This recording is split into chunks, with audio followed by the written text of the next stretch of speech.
ദൈവവചനത്തിൽ നിന്ന് ആദ്യം ഒരു ചിന്ത ചിന്തിച്ച ശേഷം കർത്താവിൻ്റെ മേശയ്ക്ക് വേണ്ടി ഒരു ചിന്തയും കൂടെ ചിന്തിക്കുവാൻ കർത്താവിൽ ശരണപ്പെടുന്നു. First we will, I will share from the word on one message, and then I will share another message for the Lord's table as well. Translation ഉള്ളതുകൊണ്ട് പകുതി സമയം ലഭിക്കത്തുള്ളൂ. Because of the translation, I'll get only half time. തന്നെയുമല്ല, translation അത്ര വശമുള്ള കാര്യവുമല്ല. And it's not very easy for me. കാരണം ശൗലിൻ്റെ പടച്ചട്ട ദാവീദ് ഇട്ടാൽ ശരിയാകുകയില്ല. David wearing Saul's armor will not fit him properly. ഇങ്ങനെ translation ഉള്ള ഇടങ്ങളിൽ പ്രസംഗിച്ച ഒരു ശീലം കുറവാണ്, നേരിട്ട് പ്രസംഗിച്ച ശീലം. അതുകൊണ്ട് അല്പം ഒഴുക്ക് കുറയും, ക്ഷമിക്കണം.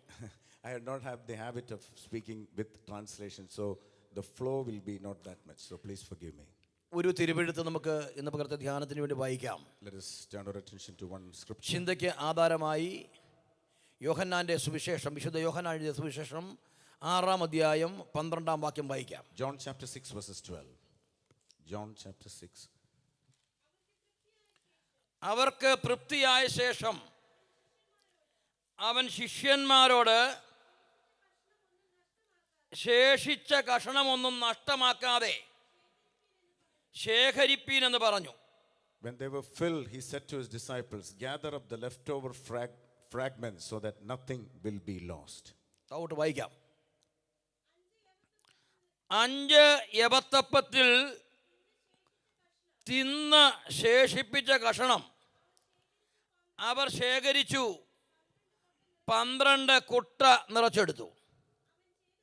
മതി മതി മതി 5 യവത്തപ്പത്തിൽ നിന്ന് തിന്ന് ശേഷിപ്പിച്ച കഷണം 12 കുട്ട നിറച്ചെടുത്തു. So they gathered them up and filled 12 baskets with fragments from the 5 barley loaves which were left over by those who had eaten. ചിലരെങ്കിലും ചിന്തിച്ചു കാണും, രക്ഷിക്കപ്പെട്ട കാലം തുടങ്ങി ഒരുപാട് പ്രാവശ്യം കേട്ട ഒരു ചിന്തയാണ് യേശുക്രിസ്തു 5 യവത്തപ്പം കൊണ്ട് 5000 പേരെ പോഷിപ്പിച്ചത്. You might be thinking that we have been hearing from the time we were born again this message that Jesus feeds the 5,000. വചന ശുശ്രൂഷ കഴിയുമ്പം പ്രാർത്ഥിക്കുന്നവരുണ്ടെങ്കിൽ, സ്ഥിരമായിട്ട് പ്രാർത്ഥനക്കാരുണ്ടെങ്കിൽ കേട്ട പ്രസംഗമാണെന്ന് വിചാരിച്ചുകൊണ്ട് ഉറക്കം തൂങ്ങരുത്. ഇത് വേറെ വഴിക്കാ പോകുന്നത്. This will go in a different angle, so please don't sleep. യേശുക്രിസ്തു 5 യവത്തപ്പം കൊണ്ട് 5000 പേരെ പോഷിപ്പിച്ച അത്ഭുത ചരിത്രം പറയാനല്ല. I'm not here to share the miracle about Jesus feeding 5,000 by 5 loaves. പ്രസംഗത്തിന്റെ വിഷയം യവപ്പൊടിയുടെ അയോഗ്യത. The message which I want to share is about the barley which has been used to make these loaves. Praise the Lord. പ്രസംഗത്തിന്റെ വിഷയം യവപ്പൊടിയുടെ അയോഗ്യത. The യവപ്പൊടിയുടെ unworthiness of the barley wheat. അയോഗ്യതയുള്ള യവപ്പൊടി കർത്താവിന്റെ കയ്യിൽ വന്നു പ്രസിദ്ധമായി തീർന്നു. And this barley was not quite used, but when it came to the hands of Jesus, we read about it now and it became famous. അയോഗ്യതയുള്ള നിങ്ങളും ഞാനും കർത്താവിന്റെ കയ്യിൽ വന്നു പ്രയോജനമുള്ളവരായി തീർന്നു. We were not unworthy to come into the presence of God, but when we came into the presence of God, when Jesus took us, we became famous, or we became known. Hallelujah. Hallelujah. ഇതിന്റെ ഈ വിഷയത്തിന്റെ പ്രാരംഭം എന്ന് പറയുന്നത് യോഹന്നാൻ സുവിശേഷം 6-ാം അധ്യായം 9-ാം വാക്യം മുതലാണ്. അവിടെ മുതൽ വായിക്കാം. And we can read from John chapter 6 verses 9. ഇവിടെ ഒരു ബാലകനുണ്ട്, അവന്റെ പക്കൽ 5 യവത്തപ്പവും 2 മീനുമുണ്ട്. എങ്കിലും ഇത്ര പേർക്ക് അത് എന്തുള്ളൂ എന്ന് പറഞ്ഞു. മതി മതി മതി മതി. ഇവിടെ ഒരു ബാലകനുണ്ട്, അവന്റെ പക്കൽ 5 യവത്തപ്പവും 2 മീനുമുണ്ട്, എങ്കിലും അത് ഇത്ര പേർക്ക് എന്തുള്ളൂ എന്ന് പറഞ്ഞു. There is a lad here who has 5 barley loaves and 2 fish, but what are these for so many people? കർത്താവിന്റെ പരസ്യ ശുശ്രൂഷ കാലത്ത് in the public ministry of Jesus, ദീർഘദിവസങ്ങൾ ദൈവവചനം കേട്ട് ശാരീരികമായി ക്ഷീണിച്ചിരുന്ന ആളുകളെ കർത്താവ് പോഷിപ്പിച്ച സംഭവമാണ് ഇവിടെ പറയാൻ പോകുന്നത്. The incident which we read is that how Jesus fed thousands of people who came to listen to the word of God. യേശുക്രിസ്തു ലോകത്തിൽ വന്നത് അപ്പം കൊടുത്ത് തൃപ്തിപ്പെടുത്തുന്നതിനോ കുരുടന് കാഴ്ച നൽകുന്നതിനോ രോഗികളെ സൗഖ്യമാക്കുന്നതിനോ അല്ല. യേശുക്രിസ്തുവിന്റെ വരവിന്റെ പ്രധാന ഉദ്ദേശം കാൽവരി ക്രൂശിൽ മരിച്ച് നമ്മെ വീണ്ടെടുക്കുവാനാണ്. The main reason, the motive which Jesus came into this world is not to feed the people with bread, not to heal the people, but to deliver us, but to redeem us by giving his life on the cross. അപ്പം വർദ്ധിപ്പിച്ച അത്ഭുത ചരിത്രം പഴയ നിയമത്തിലുമുണ്ട്. 20 അപ്പം കൊണ്ട് 100 പേരെ പോഷിപ്പിച്ച ഒരു ചരിത്രം പ്രവാചക പുസ്തകത്തിൽ കിടപ്പുണ്ട്. If you look at in the Old Testament, there is an incident where there is a similar miracle which happened that 20 loaves were given to 100 people. അത്ഭുതങ്ങൾ പഴയ നിയമത്തിൽ അത്ഭുതങ്ങൾ സംഭവിച്ചിട്ടുണ്ട്. In the Old Testament also we see miracles. എലീശായുടെ അസ്ഥി മുട്ടിയപ്പോൾ മരിച്ചവൻ ഉയർത്തെഴുന്നേറ്റ ചരിത്രം പഴയ നിയമത്തിൽ കിടപ്പുണ്ട്. And there is a history we read in the Old Testament that when a dead body was thrown into the cave or the bones of Elisha, when it touched the dead body, it came to life. അത്ഭുതങ്ങളും അടയാളങ്ങളും വീര്യപ്രവൃത്തികളും അല്ല, വീണ്ടെടുപ്പാണ് വിഷയം. I mean, the main thing with Jesus came is to redeem us. It's not about miracles, signs and wonders. Hallelujah. അതിനുവേണ്ടി ദൈവപുത്രൻ വന്നത്. That is the reason why Son of Man came. ഇവിടെ വായിച്ച വേദഭാഗത്തിലേക്ക് മടങ്ങി വരുന്ന ഇവിടെ ഒരു ബാലകനുണ്ട്, അവന്റെ പക്കൽ. Here there is a young boy and with him has 5 barley loaves. 5 യവത്തപ്പവും 2 മീനുമുണ്ട്, എങ്കിലും അത് ഇത്ര പേർക്ക് എന്തുള്ളൂ. I mean, this boy just had 5 loaves and 2 fishes, but what are these for so many people? 5 യവത്തപ്പം, 5 barley loaves. യവം എന്ന ധാന്യം English Bible പറഞ്ഞപ്പോൾ കർത്തദാസം വായിച്ചപ്പോഴും barley എന്നാ വായിച്ചത്. I mean, I read it in English, it's barley. ആ ബാർലിയും നമ്മുടെ നാട്ടിലെ ബാർലിയും രണ്ടാ. The barley which is written here and the barley which we use back in our homes is different. നാട്ടിൽ നമ്മുടെ പ്രായമുള്ള അമ്മച്ചിമാർ ഒരു ഇംഗ്ലീഷ് പദം പറയും, barley. In our place we use that word barley. നാട്ടിലെ ബാർലി മൂത്രസംബന്ധമായ അസുഖമുണ്ടാകുമ്പോൾ വെന്ത വെള്ളം കുടിക്കുകയും അതിന്റെ ചോറ് വെറുതെ പുറത്തു കളയുകയും ചെയ്യും. കോഴി പോലും ആ ചോറ് തിന്നുകയില്ല. The barley which we use in Kerala, in India, is used to, just to take water from that by boiling it, and we throw the barley away. ആ ബാർലി അല്ല ഈ barley. And this barley is quite different from that. ഇത് കയ്പുള്ളതും കഴിച്ചാൽ മക്ക് പിടിക്കുന്നതും ആളുകൾക്ക് രുചിപ്പെടുത്തുവാൻ കഴിയാത്തതും ആരെയും തൃപ്തിപ്പെടുത്താത്തതുമായ ഒരു ധാന്യമാണ്. I mean, here we see this barley is bitter. It's not good for taste, and it is really not able to fill the people. അത്ര രുചികരമല്ലാത്ത മക്ക് പിടിപ്പിക്കുന്ന ആ ധാന്യത്തിൽ നിന്നുണ്ടാക്കിയ 5 യവത്തപ്പമാണ് കർത്താവിന്റെ കയ്യിൽ വന്നത്. I mean, this young lad bought this barley which was not quite good to taste, which was bitter and which was not able to fill us, and this barley loaves was being bought by this boy. നമ്മൾ ആരും രുചിപ്പിക്കുന്നവരായതുകൊണ്ടോ ശ്രേഷ്ഠതയുള്ളതുകൊണ്ടോ അല്ല, അയോഗ്യത കൊണ്ട് കർത്താവിന്റെ കയ്യിൽ വന്നതാണ്. I mean, we did not have any goodness or worthiness or taste in our lives, but we came full of unworthiness in the hands of Jesus. ഈ സംഭവത്തിന്റെ ആരംഭത്തിൽ വായിച്ചത് ഇവിടെ ഒരു ബാലകനുണ്ട്, അവന്റെ പക്കൽ 5 യവത്തപ്പവും. അവിടെ ഒരു സംശയമുണ്ടായി, ഈ ബാലകൻ എന്താ 5 യവത്തപ്പം കൊണ്ടുവന്നത്? And we see the heading, the 9th verse, it says that there's a lad boy who has 5 barley loaves. Why did he bring 5 loaves? ഇസ്രായേലിലെ ഒരു പ്രായപൂർത്തിയായ പുരുഷൻ ഒരു സമയം 3 അപ്പമാണ് ഭക്ഷിക്കാറുള്ളത്. And an adult person in Israel will eat about 3 loaves. തെളിവ് വല്ലതും ഉണ്ടോ? Is there any proof? ഉണ്ടോ? എടുക്കണ്ട. ലൂക്കോസിന്റെ സുവിശേഷം 11-ാം അധ്യായത്തിൽ, സ്നേഹിത, എൻ്റെ ഒരു സ്നേഹിതൻ അർദ്ധരാത്രിയിൽ എൻ്റെ അടുക്കൽ വന്നിരിക്കുന്നു, അവന് വിളമ്പിക്കൊടുക്കുവാൻ എൻ്റെ പക്കൽ ഏതുമില്ല, എനിക്ക് 3 അപ്പം വായ്പ തരണം. We see that proof in when Jesus is saying about a parable about prayer in Luke chapter 11.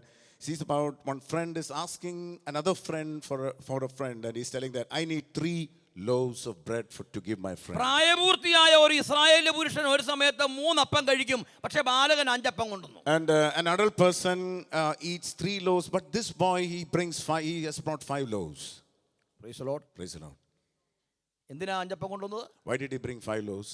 പ്രായപൂർത്തിയാകാത്ത ഒരു ഇസ്രായേലിയ പുരുഷ പ്രജയ്ക്ക് 2 അപ്പം എന്ന് കണക്കുണ്ട്. I mean, if he's not an adult, that person has 2 loaves. ഇസ്രായേലിലെ 1-ാമത്തെ രാജാവായിട്ട് ശൗലിനെ അഭിഷേകതൈലം ഒഴിച്ച് ശമൂവേൽ പ്രവാചകൻ അഭിഷേകം ചെയ്യുമ്പോൾ, when Saul was anointed by Samuel, ഇപ്രകാരം പറഞ്ഞു, ഇന്ന് നീ എന്നെ പിരിഞ്ഞ് ബെന്യാമീന്റെ അതിരിങ്കൽ സെൽസഹിൽ റാഹേലിന്റെ കല്ലറയ്ക്ക് അരികെ വെച്ച് 2 ആളെ കാണും. And when he was talking to Saul and he anointed Saul, and he told that when you reach the border of Selsela, and you will see 2 people. അതിന് താഴേക്ക് വായിക്കുമ്പോൾ അവർ നിനക്ക് 2 അപ്പം തരുമെന്ന് പറഞ്ഞിട്ടുണ്ട്. And then we read, following that we read that they will give you 2 loaves. പ്രായപൂർത്തിയായ ഒരു Israel പുരുഷന് 3 അപ്പവും പ്രായപൂർത്തിയാകാത്ത ഒരു ഇസ്രായേൽ പുരുഷന് 2 അപ്പവും. അങ്ങനെയാണെങ്കിൽ ഇത് 2 പേർക്കുള്ള അപ്പമാണ്. പ്രായപൂർത്തിയായ ആരോ ഒരാൾക്കും ഈ ബാലകനും കൂടിയാണ് 5 അപ്പം. And so we understand this boy has got 5 loaves. That means that it's 3 loaves for 1 adult and 2 for 1 young person. Praise the Lord. Praise the Lord. ഇവിടെ ഒരു ബാലകനുണ്ട്, അവന്റെ പക്കൽ 5 യവത്തപ്പവും 2 മീനും ഉണ്ടെന്ന് പറഞ്ഞത് അന്ത്രയോസാണ്. അങ്ങനെയാണെങ്കിൽ അന്ത്രയോസിന്റെ വീട്ടിൽ നിന്ന് അന്ത്രയോസിനും മകനും കൂടെ കഴിക്കാൻ വേണ്ടി മിസ്സസ് അന്ത്രയോസ് കൊടുത്തു വിട്ടതായിരിക്കാം ഈ അപ്പം. I mean, it says that in another portion that Andrew was telling Jesus that we have a boy who has got 5 loaves, and it might be, there's a possibility that it might be Dad Andrews and his son, and it was given by Mrs. Andrews. അതിന് രണ്ട് തെളിവുകൾ പറയുന്നു. ഒന്ന്, പൊതിക്കെട്ട് അഴിക്കുന്നതിന് മുമ്പേ പറഞ്ഞു ഇവിടെ ഒരു ബാലകനുണ്ട്, അവന്റെ പക്കൽ 5 യവത്തപ്പം ഉണ്ടെന്ന്. And there is one proof that before opening the baggage, before opening the lunchbox, this guy or this disciple was telling that here there's a young boy, he has got 5 loaves. രണ്ട്, ചോദിച്ച ഉടനെ 30,000 ആളുകളുടെ ഇടയിൽ നിന്ന് ഒരു ബാലകൻ അപ്പനല്ലാതെ ആർക്കും ഇത് കൊടുക്കുകയില്ല. And the second thing which I want to tell, that after 30,000 people or thousands of people, only a father will know that the boy has got 5 loaves. അങ്ങനെയാണെങ്കിൽ കർത്താവിന്റെ ശിഷ്യനായ അന്ത്രയോസിന്റെ വീട്ടിൽ നിന്ന് കൊണ്ടുവന്നതാണ് ഈ അഞ്ചപ്പം. And then we can infer that this has been bought by Andrew or his son. പഴയ നിയമത്തിലെ ഒരു വേദഭാഗം ഞാൻ മുമ്പ് പറഞ്ഞിരുന്നല്ലോ. ഇന്ന് നീ എന്നെ പിരിഞ്ഞ് ബെന്യാമീന്റെ അതിരിങ്കൽ ശൽസഹിൽ റാഹേലിന്റെ കല്ലറയ്ക്കരികെ വെച്ച് 2 ആളെ കാണും. And I told about Saul, that Samuel telling Saul that you will see 2 people at the border of Benjamin. റാഹേൽ വഴിയരികിൽ വെച്ച് പട്ടുപോയിട്ട് സ്വന്തമായ ഒരു ശ്മശാന ഭൂമി ഇല്ലാതെ പുറമ്പോക്കിൽ അടക്കപ്പെട്ടു പോയ ഒരു സ്ത്രീയാണ്. We know about Rachel. She was not given a proper burial. She was buried by the roadside. സന്ദർഭവശാൽ ആ വിഷയം കൂടെ ഞാനിവിടെ പറയുന്നു. And it came in between, and I just want to share about that. കേരളത്തിൽ പെന്തിക്കോസ്തുകാരുടെ വിവാഹം നടക്കുമ്പോൾ In Kerala, when Pentecostals get married, അബ്രഹാമിനോട് കൂടെ സാറയെയും along with Abraham, God blessed Sarah. ഇസഹാക്കിനോട് കൂടെ റിബേക്കയെയും And God blessed Rebecca with Isaac. യാക്കോബിനോട് കൂടെ റാഹേലിനെയും അനുഗ്രഹിച്ച ദൈവമേ എന്ന് ആശീർവദിച്ച് പ്രാർത്ഥിക്കാറുണ്ട്. We pray a blessing over the bride, saying that along with Rachel you bless Jacob, and we bless എന്റെ that bride. അറിവിലും എന്റെ പഠനത്തിലും യാക്കോബിനോട് കൂടി അനുഗ്രഹിക്കപ്പെട്ടത് റാഹേൽ അല്ല, ലേയാണ്. Amen. According to my studies, Leah was blessed, not Rachel. യാക്കോബിന് ആദ്യം മക്കളെ പ്രസവിച്ചത് ലേയാണ്. The first, Leah was the first wife of Jacob, and she bore children to Jacob. ലേയ പ്രസവിച്ച മക്കളാണ് സമാഗമന കൂടാരത്തിന്റെ ഏറ്റവും പ്രധാനപ്പെട്ട ഭാഗങ്ങളിൽ നിൽക്കുന്നത്. And the generations which came from Leah, they are ministering in the tent of the meeting. മിസ്രയീമിൽ വെച്ച് യാക്കോബ് മരിക്കാറായപ്പോൾ പറഞ്ഞു, ഞാൻ മരിക്കാൻ പോകുന്നു, നിങ്ങൾ എന്നെ അബ്രഹാമിനോടും ഭാര്യയായ സാറയോടും ഇസഹാക്കിനോടും ഭാര്യയായ റിബേക്കയോടും കൂടെ അടക്കം ചെയ്യണം. എൻ്റെ ഭാര്യയായ ലേയെ ഞാൻ അവിടെ അടക്കം ചെയ്തിരിക്കുന്നു. And when Jacob was about to die, he told that I want to be buried in the tomb of Abraham and Isaac, and my wife is buried there. Leah is buried there. I want to be buried there. യാക്കോബിനോട് കൂടെ അന്തിവിശ്രമം കൊള്ളുന്നത് റാഹേൽ അല്ല, ലേയാണ്. അങ്ങനെയാണെങ്കിൽ കല്യാണ ശുശ്രൂഷയ്ക്കാവുന്ന തിരുത്തി പറഞ്ഞാൽ കുഴപ്പമില്ല. And the reason why I told is that Jacob was buried where Leah was buried, not where Rachel was buried. So നമ്മുടെ ഇടയിലെ ഏതോ ഒരു പിതാവ് ആദ്യം പ്രസംഗിച്ചപ്പോൾ റാഹേലിന്റെ കാര്യം പറഞ്ഞു. പിന്നെ എല്ലാവരും അത് പറയുകയാണ്. റാഹേലിന്റെ അയോഗ്യത കണ്ടുപിടിക്കാൻ ആളുകൾ തയ്യാറാകുന്നില്ല. യോഗ്യതയുള്ളവൾ ലേയാണ്. I mean, the person who became worthy is Leah, not. ലേയയ്ക്ക് കണ്ണിന് ശോഭയില്ലായിരുന്നു എന്ന് പറഞ്ഞിട്ടുണ്ടെങ്കിലും കണ്ണിന് ശോഭയില്ലാത്ത ലേയെ ദൈവം തെരഞ്ഞെടുത്തപ്പോൾ അവളാണ് അനുഗ്രഹിക്കപ്പെട്ടത്. I mean, we see about Leah. She had not beautiful eyes. She was rejected by Jacob, but God chose Leah. നമ്മുടെ വിഷയത്തിലേക്ക് മടങ്ങി വരുന്നു. Let us come back to our message. അവർക്ക് തൃപ്തിയായ ശേഷം It says in verse 12, അവൻ ശിഷ്യന്മാരോട് ശേഷിച്ച കഷ്ണങ്ങളൊന്നും നഷ്ടമാക്കാതെ ശേഖരിപ്പീൻ എന്ന് പറഞ്ഞു. when they were filled, he said to his disciples, gather up the leftover fragments so that nothing will be lost. 5 യവത്തപ്പത്തിൽ നിന്ന് തിന്ന് ശേഷിപ്പിച്ച കഷ്ണം 12 കൂട്ടം നിറച്ചെടുത്തു. And they filled 12 baskets with fragments from the 5 barley loaves. യവത്തെക്കുറിച്ച് തിരുവെഴുത്ത് എന്താണ് പറയുന്നത്? What does the Bible say about barley? രൂത്തിന്റെ പുസ്തകം 1-ാം അധ്യായം 22-ാം വാക്യം എടുപ്പിക്കുന്നില്ല, ഞാൻ പറഞ്ഞു വിട്ടേക്കാം. രൂത്തിന്റെ പുസ്തകം 1-ാം അധ്യായം 22-ാം വാക്യത്തിൽ Ruth chapter 1 verses 22. മോവാബിൽ നിന്ന് ബേത്ലഹേമിലേക്ക് നവോമിയും രൂത്തും എത്തി. അത് യവക്കൊയ്ത്തിന്റെ ആരംഭത്തിലായിരുന്നു അവർ വന്നെന്ന് വായിക്കുന്നു. And we see that when Naomi and Ruth were coming back to Israel, it was a time of the harvest of barley. യവക്കൊയ്ത്ത് എന്ന് പറഞ്ഞത് ഇസ്രായേലിലെ എല്ലാ കൊയ്ത്തിന്റെയും ആരംഭം കുറിക്കുന്നതാണ്. The harvest season of barley is the first grain which has been harvested in the യവം time. കൊയ്ത് കഴിയുമ്പോൾ യവത്തേക്കാൾ വലിയ ധാന്യം. And after harvesting barley, പിന്നീട് അതിനേക്കാൾ വലിയ ധാന്യം they will harvest the other heavy കൊയ്ത്ത് grains. അവസാനിക്കുന്നത് ഗോതമ്പ് കൊയ്ത്തോടു കൂടിയാണ്. And the harvest will finish only by the harvesting of the wheat. രൂത്തും നമോമിയും ബേത്ലഹേമിലെത്തിയത് യവക്കൊയ്ത്തിന്റെ ആരംഭത്തിലായതുകൊണ്ടാണ് രൂത്തിന് കാലാ പെറുക്കുവാൻ അവസരം ലഭിച്ചത്. And because Ruth came in the time of the harvest of barley, that's why she went to glean the fields. ഗോതമ്പ് കൊയ്യുന്ന കാലായിൽ കാലാ പെറുക്കുവാൻ ഇസ്രായേലിലെ പെൺകുട്ടികളുണ്ട്. And there are children of Israel or daughters of Israel to glean the fields of wheat.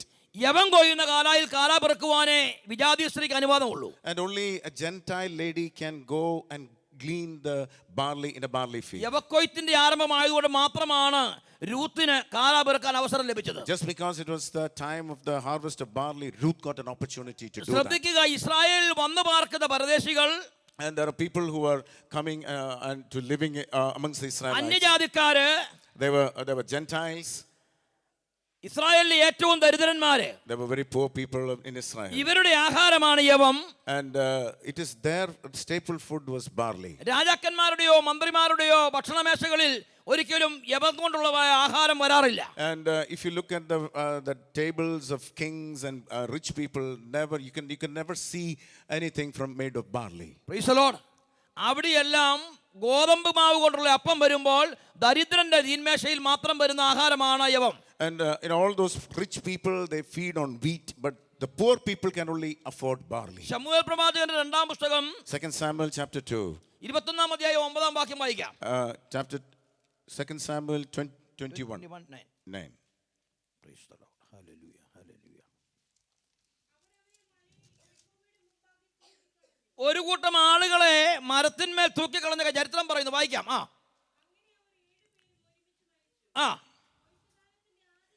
കൊയ്ത്തുകാലത്തിന്റെ ആദ്യ ദിവസങ്ങളായ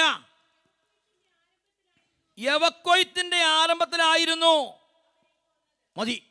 Then he gave them into the hands of Gibeonites, and they hanged them in the mountain before the Lord, so that 7 of them fell together, and they were put to death in the first days of harvest at the beginning of barley harvest. കൊയ്ത്തുകാലം ആരംഭിക്കുന്നത് യവക്കൊയ്ത്തോടു കൂടിയാണ്. The harvest season begins at the time of the harvest of barley.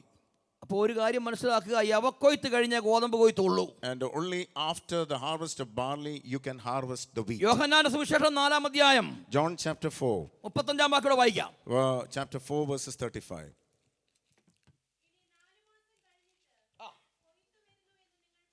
ഇനി 4 മാസം കഴിഞ്ഞിട്ട് കൊയ്ത്ത് വരുന്നു എന്ന് നിങ്ങൾ പറയുന്നില്ലയോ?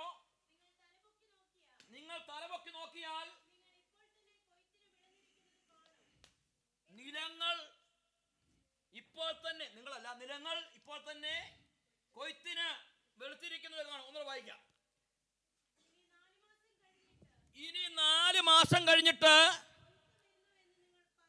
കൊയ്ത്ത് വരുന്നുവെന്ന് നിങ്ങൾ പറയുന്നില്ലയോ? നിങ്ങൾ തലപൊക്കി നോക്കിയാൽ നിലങ്ങൾ ഇപ്പോൾ തന്നെ കൊയ്ത്തിന് വെളുത്തിരിക്കുന്നത് കാണുമെന്ന് ഞാൻ നിങ്ങളോട് പറയുന്നു. Do you not say there are yet 4 months and then comes the harvest? Behold, I say to you, lift up your eyes and look on the fields, that they are white for harvest. കർത്താവ് ശിഷ്യന്മാരുമായി ശമര്യ നാട്ടിലെത്തി. Jesus with his disciples came to Samaria. ശിഷ്യന്മാർ ആഹാരം വാങ്ങുവാൻ പോയപ്പോൾ ശമര്യ സ്ത്രീയുമായി കർത്താവ് സംസാരിക്കുന്നു. And when the disciples went to get food, he was talking to the Samaritan woman. ആ സമയത്ത് കർത്താവ് ശമര്യ സ്ത്രീയോട് പറഞ്ഞ വാക്കാണ് ഈ വായിച്ചത്. And we see this verse which Jesus was speaking to the Samaritan. ഇനി 4 മാസങ്ങൾ കഴിഞ്ഞ് കൊയ്ത്തുണ്ടെന്ന് നിങ്ങൾ പറയുന്നു. നിങ്ങൾ ഇപ്പോൾ തന്നെ തലപൊക്കി നോക്കിയാൽ നിലങ്ങൾ കൊയ്ത്തിന് വെളുത്തിരിക്കുന്നത് കാണും. And behold, I say to you, there are yet 4 months and then comes the harvest. Behold, I say to you, lift up your eyes, look upon the fields, they are white for harvest. 4 മാസം കഴിഞ്ഞുള്ള കൊയ്ത്ത് ഗോതമ്പ് കൊയ്ത്താണ്. And there are yet 4 months, and after 4 months the harvest is the harvest of wheat. അപ്പോൾ ഇപ്പോൾ തന്നെ തലപൊക്കി നോക്കിയാൽ കാണുവാൻ കഴിയുന്ന വെളുത്തു കിടക്കുന്ന കൊയ്ത്ത് യവക്കൊയ്ത്താണ്. And what do you see which is ready for harvest is the harvest of barley. ഗോതമ്പിന്റെ വിളവെടുക്കുവാൻ 12 മാസം വേണമെങ്കിൽ യവക്കൊയ്ത്തിന് വേണ്ടി 4 മാസം കൂടുമ്പോൾ മതി. ആണ്ടിൽ 3 പ്രാവശ്യം യവം കൊയ്യുമ്പോഴാണ് ഒരു പ്രാവശ്യം ഗോതമ്പ് കൊയ്യുന്നത്. Wheat, you need the wheat to grow fully, it needs 12 months. For the barley it needs only 4 months. Once in a year you can do 3 times. You can do 4 times barley. You can sow barley. സമൂഹത്തിൽ എല്ലാ കാലത്തും ധനികന്മാരുടെ എണ്ണം കുറവും ദരിദ്രന്മാരുടെ എണ്ണം കൂടുതലുമാണ്. In a society, if you look at, there will be always rich people are few and the poor people are more.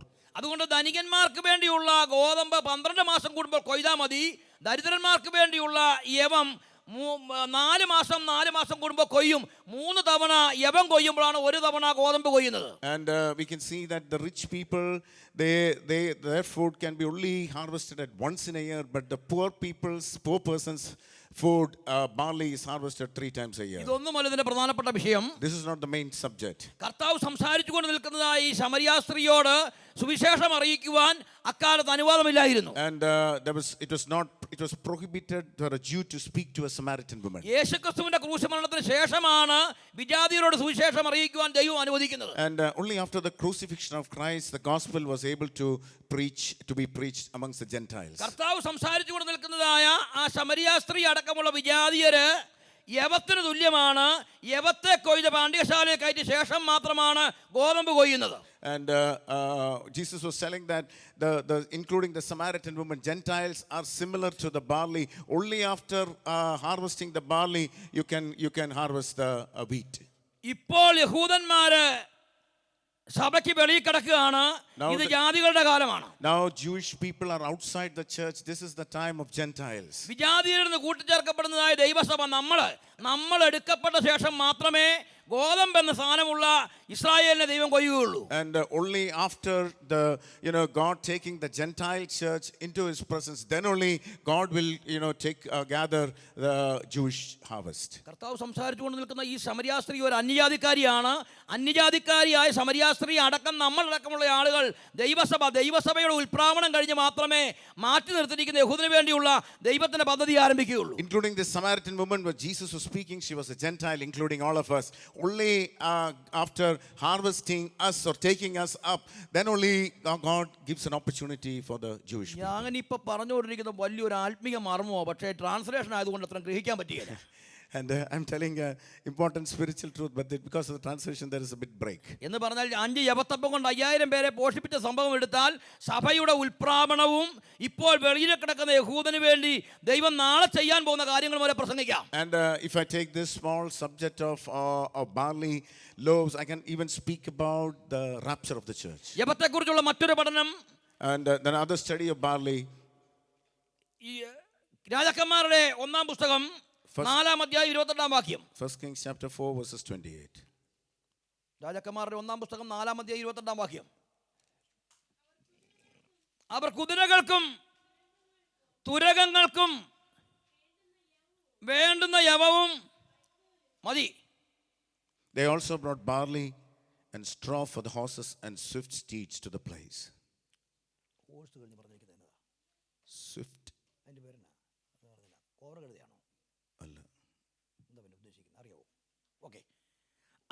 അവർ കുതിരകൾക്കും തുരകങ്ങൾക്കും വേണ്ടുന്ന യവവും, ആരുടെ ആഹാരമായ യവം? കുതിരകളുടെയും കോവറകഴുതകളുടെയും ഒക്കെ ആഹാരമാണ്. I mean, it sees the മാന്യന്മാരായ മനുഷ്യരാരും ഇത് കഴിക്കാറില്ല.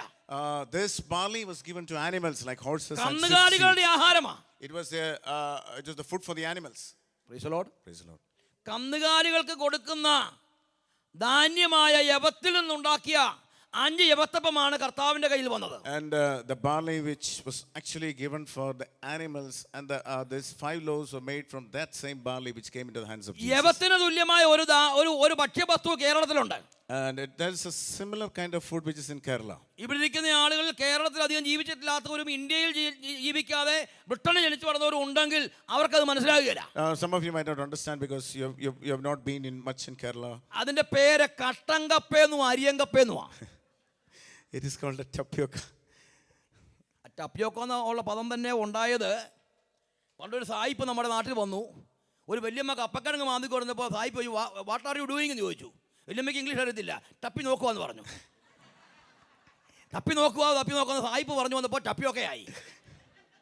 ആലപ്പുഴ വഴി സഞ്ചരിച്ച ഒരു സായിപ്പ് ഒരു വല്യമ്മ വഴിയിലിരുന്ന് കശുവണ്ടി വിൽക്കുന്നത് കണ്ടു. വാട്ട് ആർ യു ഡൂയിങ് എന്ന് ചോദിച്ചു. വല്യമ്മയ്ക്ക് ആകെ അറിയാവുന്ന കാശിനെട്ടെന്നാണ്. ഒരു കാശിന് 8 എണ്ണം കൊടുക്കുമെന്നാണ് പറഞ്ഞത്. അത് സായിപ്പ് പറഞ്ഞപ്പോൾ കാശിനെട്ട് പറഞ്ഞ് കാശുനട്ടായെന്നാണ്. ഞാൻ ഇടയ്ക്ക് നിങ്ങൾ ശ്രദ്ധിച്ചിരിക്കാൻ വേണ്ടി അത് പറഞ്ഞതേ ഉള്ളൂ. കട്ടൻ കപ്പയെന്നും അരിയൻ കപ്പയെന്ന് പറയുന്ന കപ്പ നല്ല കയ്പുള്ള സാധനമാണ്. It is a bitter tapioca. അത് കൊത്തി വേവിക്കത്തില്ല, അരിഞ്ഞാണ് വേവിക്കുന്നത്. You have to cook it in a special way. നമ്മുടെ കൊച്ചു കുട്ടികൾക്കൊക്കെ അറിയാം, പപ്പ കൊണ്ടുവരുന്ന ഫോർക്കട്ട് ചിപ്സ്, ബനാന നാലായിട്ട് കീറി അരിഞ്ഞുണ്ടാക്കുന്ന ഫോർക്കട്ട് ചിപ്സ്. എന്നാൽ ഞങ്ങൾക്കറിയാം ഫോർക്കട്ട് ടപ്പിയോക്ക.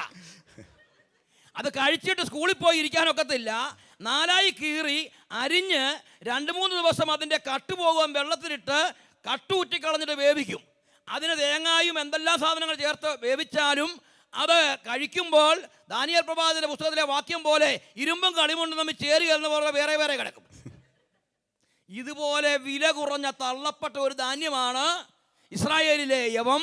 അതിൽ നിന്നുണ്ടായ 5 യവത്തപ്പമാണ് കർത്താവിന്റെ കയ്യിൽ വന്നത്. The same way this barley was not used by people, it was used by animals. And the same barley was given to Jesus. ദിനവൃത്താന്തങ്ങളുടെ 2-ാം പുസ്തകം 2-ാം അധ്യായം 2 Chronicles chapter 2. 10-ാം വാക്യം വായിക്കാം. 2 Chronicles chapter 2 verses 10. ദിനവൃത്താന്തങ്ങളുടെ 2-ാം പുസ്തകം 2-ാം അധ്യായം 10-ാം വാക്യം. Hallelujah, hallelujah, hallelujah.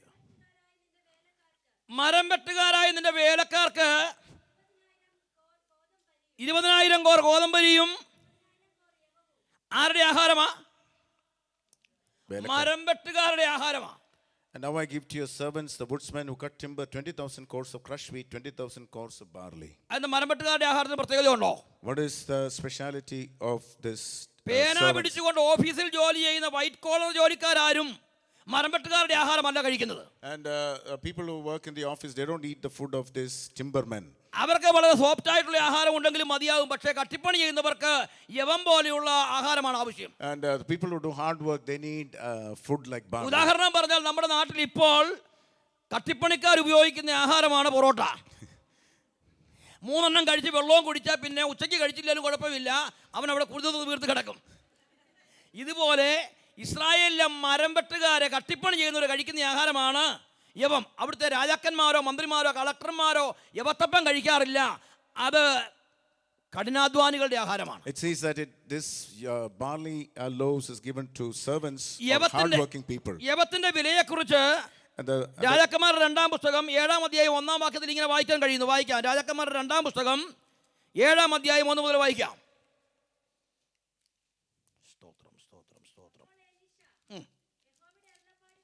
അപ്പോൾ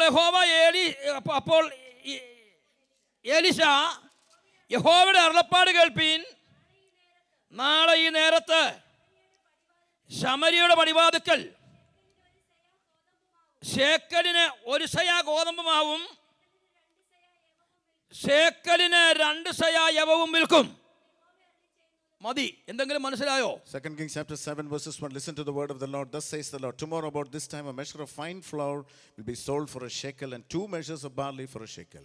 shekel, 1 shekel കൊടുത്താൽ ഒരിടങ്ങഴി ഗോതമ്പ് മാവ് കിട്ടുമ്പോൾ അതേ 1 ഷേക്കൽ കൊടുത്താൽ 2 ഇടങ്ങഴി യവം കിട്ടുമെന്ന് പറഞ്ഞാൽ യവത്തിന്റെ ഇരട്ടി വിലയുണ്ട് ഗോതമ്പിന്, അല്ലെങ്കിൽ ഗോതമ്പ് മാവിന്റെ പകുതി വിലയുള്ള ധാന്യമാണ് യവം. We see that according to the calculation we see that the price of barley is just the half of the price of. ഇത്രയും മനസ്സിലാക്കുക, യവം ഗോതമ്പ് മാവിനേക്കാൾ വില കുറഞ്ഞതാണ്. Just understand this, that the barley has no value than as the wheat. Praise the Lord. Praise the Lord. 1 shekel, 1 shekel. ഇപ്പോഴും shekel എന്ന സാധനം മാറിയിട്ടില്ല. I mean, even now they have this coin of shekel. മറ്റ് പല രാജ്യങ്ങളിലെയും നാണയത്തിന് മാറ്റം വന്നിട്ടുണ്ട്. There are many changes in the currencies of different countries. ഞാൻ പറഞ്ഞു ഗ്രഹിച്ചോ? ഇന്ത്യയിൽ പല നാണയങ്ങൾ മാറിക്കഴിഞ്ഞു. I mean, there were changes in Indian currency.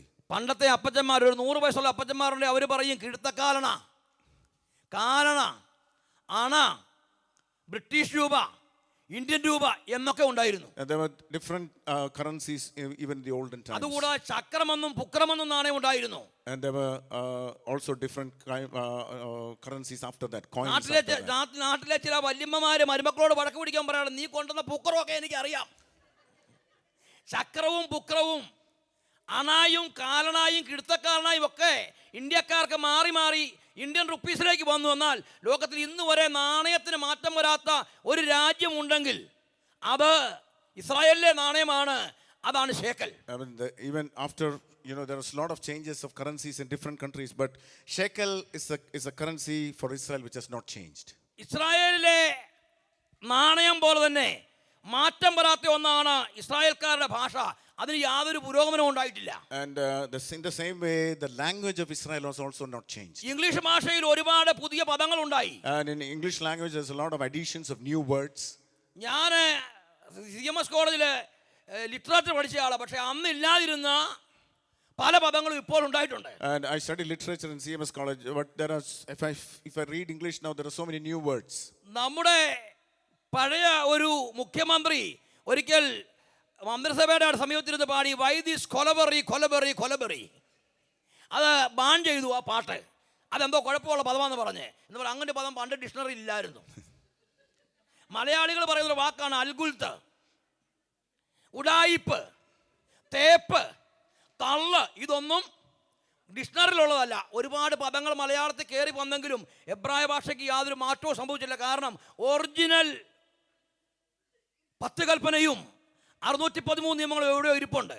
അതിനകത്ത് മായം ചേർത്തു എന്ന് ആരും പറയാതിരിക്കുവാൻ ദൈവത്തിൻ്റെ സ്വന്തം കൈകൊണ്ടുണ്ടാക്കിയ ആ എബ്രായ ഭാഷയിൽ എഴുതിയ കൽപ്പനകൾക്ക് മാറ്റം വരാതിരിക്കേണ്ടതിന് ഭാഷയ്ക്ക് പോലും മാറ്റം വന്നിട്ടില്ല. Because God has given them commandments, 10 commandments and 613 other laws and commandments. So there's not been any change in their language or in their vocabulary. ഷേക്കലിന്റെ കാര്യം പറഞ്ഞതുകൊണ്ട് ഞാൻ ഇസ്രായേലിലെ കാര്യം പറഞ്ഞതേ ഉള്ളൂ. Amen. Because I just told about shekel. ഒരു shekel കൊടുത്താൽ ഒരിടങ്ങഴി ഗോതമ്പ് മാവ് കിട്ടുമ്പോൾ 2 ഇടങ്ങഴി യവം കിട്ടുമെങ്കിൽ ഗോതമ്പ് മാവിനേക്കാൾ വില കുറഞ്ഞു എന്നാണ് യവപ്പൊടി. And we understand the value of barley. It is just half the price of the wheat. വെളിപ്പാട് പുസ്തകം 6-ാം അധ്യായം 5-6 വാക്യങ്ങൾ വായിക്കുമ്പോൾ Revelation chapter 6 verses 5 and 6. എടുക്കാൻ സാവകാശമുണ്ടെങ്കിൽ വായിച്ചു. വെളിപ്പാട് പുസ്തകം 6-ാം അധ്യായം 5-6 വാക്യങ്ങൾ. 3-ാം മുദ്ര പൊട്ടിച്ചപ്പോൾ വരിക എന്ന് 3-ാം ജീവി പറയുന്നത് ഞാൻ കേട്ടു. അപ്പോൾ ഞാനൊരു കറുത്ത കുതിരയെ കണ്ടു. ഒരു പണത്തിന് ഒരിടങ്ങഴി ഗോതമ്പ്, ഒരു പണത്തിന്. രാജാക്കന്മാരുടെ പുസ്തകത്തിൽ ഗോതമ്പിന്റെ പകുതി വിലയാണ് യവത്തിനുള്ളതെങ്കിൽ വെളിപ്പാട് പുസ്തകത്തിൽ വരാനിരിക്കുന്ന കാലഘട്ടത്തിൽ ഗോതമ്പിന്റെ 1/3 വിലയുള്ളൂ എന്നാണ് ഈ പറയുന്ന യവം. You see, in Revelation chapter 6 verses 6 says that a quart of wheat for a denarius and 3 quarts of barley for a denarius. In the times of kings it was just half price, but now it is just 1/3 of the price of the wheat. എന്നും വില കുറഞ്ഞ ധാന്യമായിരിക്കുന്ന യവത്തിൽ നിന്നുണ്ടാക്കിയ അപ്പമാണ് കർത്താവിന്റെ കയ്യിൽ വന്നത്. Always this barley has a lesser value, and this same barley was used to make that loaves, and it was in the hands of Jesus. ഞാൻ വീണ്ടും ആവർത്തിച്ച് പറയുന്നു, ഇതിനു മുൻപ് ഒരിക്കൽ പോലും യവത്തപ്പം തിന്ന് ആരും തൃപ്തി പ്രാപിച്ചിട്ടില്ല. എന്ന കർത്താവിന്റെ കയ്യിൽ കയറി ഇറങ്ങിയപ്പോൾ അത് രുചിപ്പിക്കുന്നതും തൃപ്തിപ്പെടുത്തുന്നതുമായി മാറിയെങ്കിൽ നമുക്ക് എന്തെങ്കിലും യോഗ്യത ഉണ്ടായിട്ടല്ല, നമ്മുടെ അയോഗ്യത പരിഗണിക്കാതെ നമ്മളെ കർത്താവ് സ്വീകരിച്ചപ്പോഴാണ് നമ്മൾ രുചിപ്പിക്കുന്നവരായി മാറിയത്. Amen. As I told you, right from the beginning, if you have the barley, it doesn't fill you, it doesn't have any taste. But this at the same time, when we were also in the same position, but when we are in the hands of Jesus, he made us tasty, he made us valuable. ന്യായാധിപന്മാരുടെ പുസ്തകം 7-ാം അധ്യായം 13-ാം വാക്യത്തിൽ ഒരു യവത്തെ കാണുന്നു. വേഗത്തിൽ വായിക്കാം. ന്യായാധിപന്മാരുടെ പുസ്തകം 7-ാം അധ്യായം 13-ാം വാക്യം. Judges chapter 7 verses 13, we see a loaf of barley. Gideon ചെല്ലുമ്പോൾ ഒരുത്തൻ മറ്റൊരുത്തനോട് ഒരു സ്വപ്നം വിവരിക്കുകയായിരുന്നു. ഞാൻ ഒരു സ്വപ്നം കണ്ടു, ഒരു യവത്തപ്പം മിദ്യാനിയുടെ പാളയത്തിലേക്ക് ഉരുണ്ടു വന്നു. കൂടാരം വരെ എത്തി അതിനെ തള്ളിമറിച്ചിട്ടു.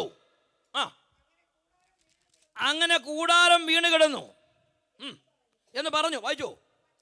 അതിന് കേട്ടുകൊണ്ടിരുന്ന മറ്റവൻ പറയുക, ഇത് യോവാശിന്റെ മകനായ ഗിദെയോൻ എന്ന ഇസ്രായേലിന്റെ വാളല്ലാതെ മറ്റൊന്നുമല്ല. മതി. I mean, it says about the dream Behold, I had a dream. A loaf of barley bread was tumbling into the camp of Midian, and it came into the tent and struck it so that it fell, and turned it upside down so that the tent lay flat. His friend replied, this is nothing less than the sword of Gideon, the son of Joash. മിദ്യാന്യപാളയത്തിന്റെ സമീപത്തേക്ക് Gideon ചെല്ലുമ്പോൾ And when Gideon was, coming near to the tents of the Midians, ഒരുത്തൻ ഒരു സ്വപ്നം കണ്ടത് വിവരിക്കുക. and they were talking about a dream they had. ആരാ ചെന്നത്? Who went there? ആരാ കൂടെ ചെന്നതാരാ? ഗിദെയോൻ. ഗിദെയോൻ ആരാണ്? Who was Gideon? ഇസ്രായേലിലെ 16 ന്യായാധിപന്മാരിൽ ഒരുത്തൻ. He was one of the 16 judges of Israel. ഉക്നിയേൽ, യേഹൂദ, ശങ്കർ, Deborah, Barak, Gideon, Abimelech, Tola, Jair, ഇബ്താഹ്, ഇശ്ബാൻ, ഏലോൻ, അബ്ദോൻ, ശിംഷോൻ, ഏലി, ശമൂവേൽ. സ്വത്രം. ഇത് ഞാൻ ഇങ്ങനെ സ്വപ്നം പറഞ്ഞുകൊണ്ടിരുന്നപ്പം ഇങ്ങോട്ട് കിട്ടിയതല്ലത്. സ്വത്രം. ചെറുപ്രായത്തിൽ ബസ്സിൽ യാത്ര ചെയ്യുമ്പോൾ പേപ്പറെ കുറിച്ച് വെക്കും. ഇത് പോക്കറ്റിനകത്തിടും.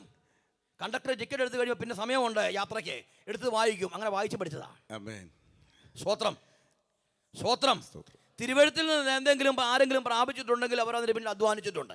If anybody has received anything from the word, they have spent hours behind that. 16 ന്യായാധിപന്മാരുണ്ട്, 16 പേർക്കും അയോഗ്യതയുണ്ട്. And if you look at the life of judges, 16 judges, they were all had some kind of disqualification. ഒന്നാമത്തെ ന്യായാധിപൻ ഒക്നിയേൽ, അദ്ദേഹം ഇസ്രായേലിനല്ല, അദ്ദേഹം കെനസിനാണ്, യേശാവിന്റെ വംശാവലിക്കാരനാണ്. And if you look at the first judge Othniel, he was not a proper Israelite, he was a descendant of Esau. രണ്ടാമത്തെ ന്യായാധിപൻ Ehud, അവന് വലത്ത് കൈ ഉണ്ടെന്ന് ചെയ്യാൻ അറിയത്തില്ല, അവൻ ഇടംകൈയ്യനാ. And the second judge Ehud, he didn't know how to use his right hand, he was using a left hand. ഇടംകൈയുള്ള മരുമക്കൾക്ക് കേരളത്തിലെ വീടുകളിൽ സ്ഥാനമില്ല. And അവൾ അടുത്ത കൈ കൊണ്ട് വന്ന് കയറിയതോടുകൂടെ വീട് മുടിഞ്ഞെന്ന് വടക്ക് പിടിക്കുമ്പോൾ അമ്മായിമ്മ പറയാറുണ്ട്. അങ്ങനെ എല്ലാ ന്യായാധിപന്മാർക്കും അയോഗ്യതകൾ ഉണ്ടായിരുന്നു. അയോഗ്യതയുള്ള ഒരു ന്യായാധിപനാണ് ഗിദെയോൻ. ഗിദെയോൻ ചെല്ലുമ്പോൾ ഒരുത്തൻ മറ്റൊരുത്തനോട് പറയുക, ഒരു യവയപ്പം ഉരുണ്ടു വന്നു, അത് നമ്മുടെ പാളയത്തെ മറിച്ചിട്ടു. And even Gideon, he was not a worthy person, or he had so many disqualifications, or he was not qualified. But it says that he had a dream, and the barley bread was coming into the camp of Midian. യവയപ്പം കയ്പുള്ളതാണെന്നും വില കുറഞ്ഞതാണെന്നും എല്ലാം പറഞ്ഞതുപോലെ തന്നെ യവയപ്പത്തിന്റെ ഒരു അയോഗ്യതയാണ്, അതിനെ മറിച്ചിടാൻ പറ്റത്തില്ല.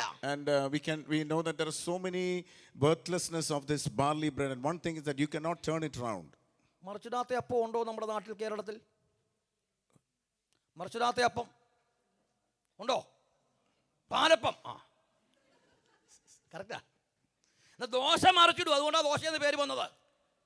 ആദ്യം ഒഴിച്ചപ്പോൾ shoe എന്നൊരു ശബ്ദം കേട്ടു, മറിച്ചിട്ടപ്പോൾ ഷീ എന്നൊരു ശബ്ദം കേട്ടു. അപ്പം 2 ശബ്ദം വന്നു. ദോശ എന്ന പദത്തിൽ നിന്നാണ് ദോശ എന്ന പേരുണ്ടായത്. സ്വത്രം. മറിച്ചിടാത്ത അപ്പമാണ് പാലപ്പം. കോരി നടുക്കോട്ട് ഒഴിച്ചേച്ച് ആ ചട്ടിയെടുത്ത് അമ്മ ഇങ്ങനെ കറക്കി കഴിയുമ്പോൾ അതിൻ്റെ സൈഡിൽ റേന്തയെല്ലാം ഉണ്ടാവും. സ്വത്രം. അതിനെ മറിച്ചിടുന്നില്ല. ഇതുപോലെ തന്നെ ഇസ്രായേൽ നാട്ടിലെ മറിച്ചിടാത്ത ഒരു അപ്പമാണ് യവയപ്പം. And in the same way, the barley bread, you cannot turn it around in cooking. അതിന്റെ കാരണം, the reason is, യവയപ്പം മറിച്ചിട്ടാ പൊടിഞ്ഞു പോകും. and if you turn it around and cook, it will break. റവ തന്നെ കുഴച്ച് അപ്പം ഉണ്ടാക്കാൻ ഒക്കുകയില്ല. We cannot use rava to make appam. മറിച്ചിട്ടാ പൊടിഞ്ഞു പോകും. It will break. അരിപ്പൊടി തന്നെ കുഴച്ച് അപ്പം ഉണ്ടാക്കാൻ ഒക്കുകയില്ല. We cannot use rice flour to make രുചികരമാണെങ്കിലും മറിച്ചിട്ടാ പൊടിഞ്ഞു പോകും. and if you turn it around, it will break. മറിച്ചിട്ടാൽ പൊടിഞ്ഞു പോകുവാൻ തക്ക ആരോഗ്യമേ ഉള്ളെങ്കിലും, ഹല്ലേലൂയ, ഒരു യവയപ്പത്തിന്റെ മേൽ ദൈവത്തിന്റെ ആത്മാവിന്റെ ശക്തി വന്നപ്പോൾ അത് കൂടാരത്തിനെ മറിച്ചിടുവാൻ തക്കവണ്ണം പ്രാപ്തിയുള്ളതായെങ്കിൽ, ഇന്ന് പകൽ ദൈവസ്ഥലിരിക്കുന്ന ദൈവമക്കളെ, നമ്മൾ എത്ര പ്രാപ്തി കുറഞ്ഞവരാണെങ്കിലും, എത്ര കഴിവ് കുറഞ്ഞവരാണെങ്കിലും, ദൈവാത്മാവ് നമ്മളെ ഉപയോഗിക്കാൻ തയ്യാറായാൽ നമ്മളെ കൊണ്ട് ചില കൂടാരങ്ങളെ മറിച്ചിടാൻ ഉപയോഗിക്കും. I mean, even if the barley was not able to do anything on its own, but if God's power came upon that barley, it can topple down the enemy's tents. ജോലി തേടിയാണ് ഈ നാട്ടിലെത്തിയതെങ്കിലും നിങ്ങൾക്ക് വലിയൊരു ഉത്തരവാദിത്തമുണ്ട്. നിങ്ങളെ കൊണ്ട് ചില കാര്യങ്ങൾ ചെയ്യിക്കുവാൻ ദൈവം ആഗ്രഹിക്കുന്നു. I mean, even if you came search for a job and you are employed here, but God wants to do certain things through you. എവിടെ ദൈവം നിങ്ങളെ ആക്കുന്നുവോ അവിടെ ദൈവത്തിന് വേണ്ടി പ്രയോജനമുള്ള ഉണ്ടായ ഗിദെയോനെ പോലെ പ്രയോജനപ്പെടുവാൻ ദൈവം സഹായിക്കട്ടെ. I mean, wherever you are, may God help you to stand for God's kingdom like Gideon. യവപ്പൊടിയെ കുറിച്ചുള്ള ചിന്തയിലെ ഏറ്റവും പ്രധാനപ്പെട്ട വിഷയത്തിലേക്ക് വരാം. സംഖ്യാപുസ്തകം 5-ാം അധ്യായം. I mean, let us turn our attention to Numbers chapter 5. 15 മുതലുള്ള വേദഭാഗം ഒരു ഖണ്ഡിക അങ്ങ് വായിക്കാം. സംഖ്യാപുസ്തകം 5-ാം അധ്യായം, Numbers chapter 5. 15-ാമത്തെ വാക്യം വരുന്ന ഖണ്ഡിക വായിക്കാം. യഹോവ പിന്നെയും മോശയോട് അരുളി ചെയ്തത്, നീ ഇസ്രായേൽ മക്കളോട് പറയേണ്ടത്, ഏതെങ്കിലും പുരുഷന്റെ ഭാര്യ പിഴച്ച് അവനോട് അവിശ്വസ്തത, ആ ബൈബിൾ കൊള്ളാമല്ലോ. അത് എന്ന് പറഞ്ഞാൽ എൻ്റെയൊക്കെ ബൈബിൾ പഴയ പ്രിൻ്റാ. അത് വായിക്കാനൊക്കെ കുറച്ചുകൂടി അർത്ഥം നന്നാകുന്നുണ്ട്. ഒറ്റ വായനയ്ക്ക് മനസ്സിലാവും. മോളെ വീണ്ടും വായിച്ചോ, അത് തന്നെ വായിച്ചു. യഹോവ പിന്നെയും നീ ഇസ്രായേൽ മക്കളോട് പറയേണ്ടത്, ഏതെങ്കിലും പുരുഷന്റെ ഭാര്യ പിഴച്ചു അവനോട് അവിശ്വസത കാണിച്ചു എന്ന് കരുതുക. അതങ്ങ് വായിച്ചു വിട്ടേരെ.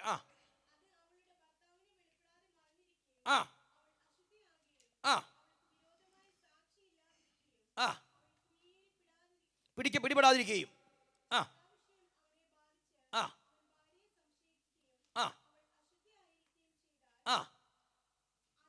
അല്ലെങ്കിൽ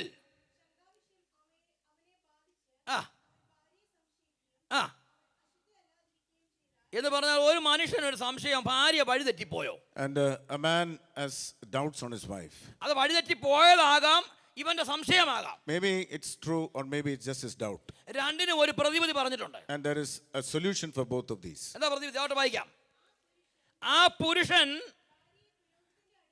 ഭാര്യയെ പുരോഹിതന്റെ അടുക്കൽ കൊണ്ടുചെല്ലണം. അവൾക്ക് വേണ്ടി വഴിപാടായി ഒരിടങ്ങഴി യവപ്പൊടിയും കൊണ്ടുചെല്ലണം. അതിൻ്റെ മേൽ എണ്ണ ഒഴിക്കരുത്, കുന്തിരുക്കം ഇടരുത്. അത് സംശയത്തിന്റെ ബോധനയാകും. പിന്നെ അപരാധജ്ഞാപകമായ ബോധനയാകും തന്നെ. ഇനി വായിക്കട്ടെ, ഞാൻ പറഞ്ഞേക്കാം. And if the man then shall bring his wife to the priest and shall bring as an offering of 1/10 of ephah of barley meal, he shall not pour oil on it nor put frankincense on it, for it is a grain offering for jealousy, a grain offering of memorial, a reminder of iniquity. ഒരു Israeli പുരുഷന്റെ ഭാര്യ വഴിതെറ്റിപ്പോയി എന്ന് ഭർത്താവിന് സംശയം ഉണ്ടാകുകയോ ചെയ്താൽ പ്രതിവിധിയാണ് ഒരിടങ്ങഴി യവപ്പൊടി. And the solution here in the Old Testament we see that that husband should bring 1/10 of ephah of barley meal. ഒരു Israeli പുരുഷൻ ഭാര്യയെയും കൊണ്ട് പുരോഹിതന്റെ അടുക്കൽ വരുന്നു, അവന്റെ കയ്യിൽ ഒരു കിടങ്ങഴി യവപ്പൊടി ഉണ്ടെങ്കിൽ പിന്നെ പ്രത്യേകിച്ചൊന്നും പറയണ്ട, വഴി തെറ്റിന്നുള്ള ഉറപ്പാ. And if just imagine that man comes to the temple, to the priest with a bag of barley flour. Just imagine a scene like that. Then it means that she has been unfaithful. യവപ്പൊടി കൊണ്ട് ഉള്ള യാഗം, അതിന്റെ മേൽ എണ്ണ ഒഴിക്കരുത്, അതിന്റെ മേൽ കുന്തിരുക്കമിടരുത്. You should not pour oil on it, not put frankincense on it. എന്ന് പറഞ്ഞാൽ ലേവ്യ പുസ്തകം 4-5 അധ്യായങ്ങളിലാണ് പാപയാഗവും അകൃത്യയാഗവും കാണുന്നത്. And we see the sin offering and the offering of transgression in the book of Leviticus. പാപയാഗത്തിന്റെ മേലും അകൃത്യയാഗത്തിന്റെ മേലും എണ്ണ ഒഴിക്കാൻ പാടില്ല, കുന്തിരുക്കം ഇടാൻ പാടില്ല. And in both these sin offerings you should not put oil or frankincense. എണ്ണ ഒഴിക്കാതെയും കുന്തിരുക്കം ഇടാതെയും നടത്തുന്ന പാപയാഗത്തിന്റെ യാഗവസ്തുവാണ് ഒരിടങ്ങഴി യവപ്പൊടി. And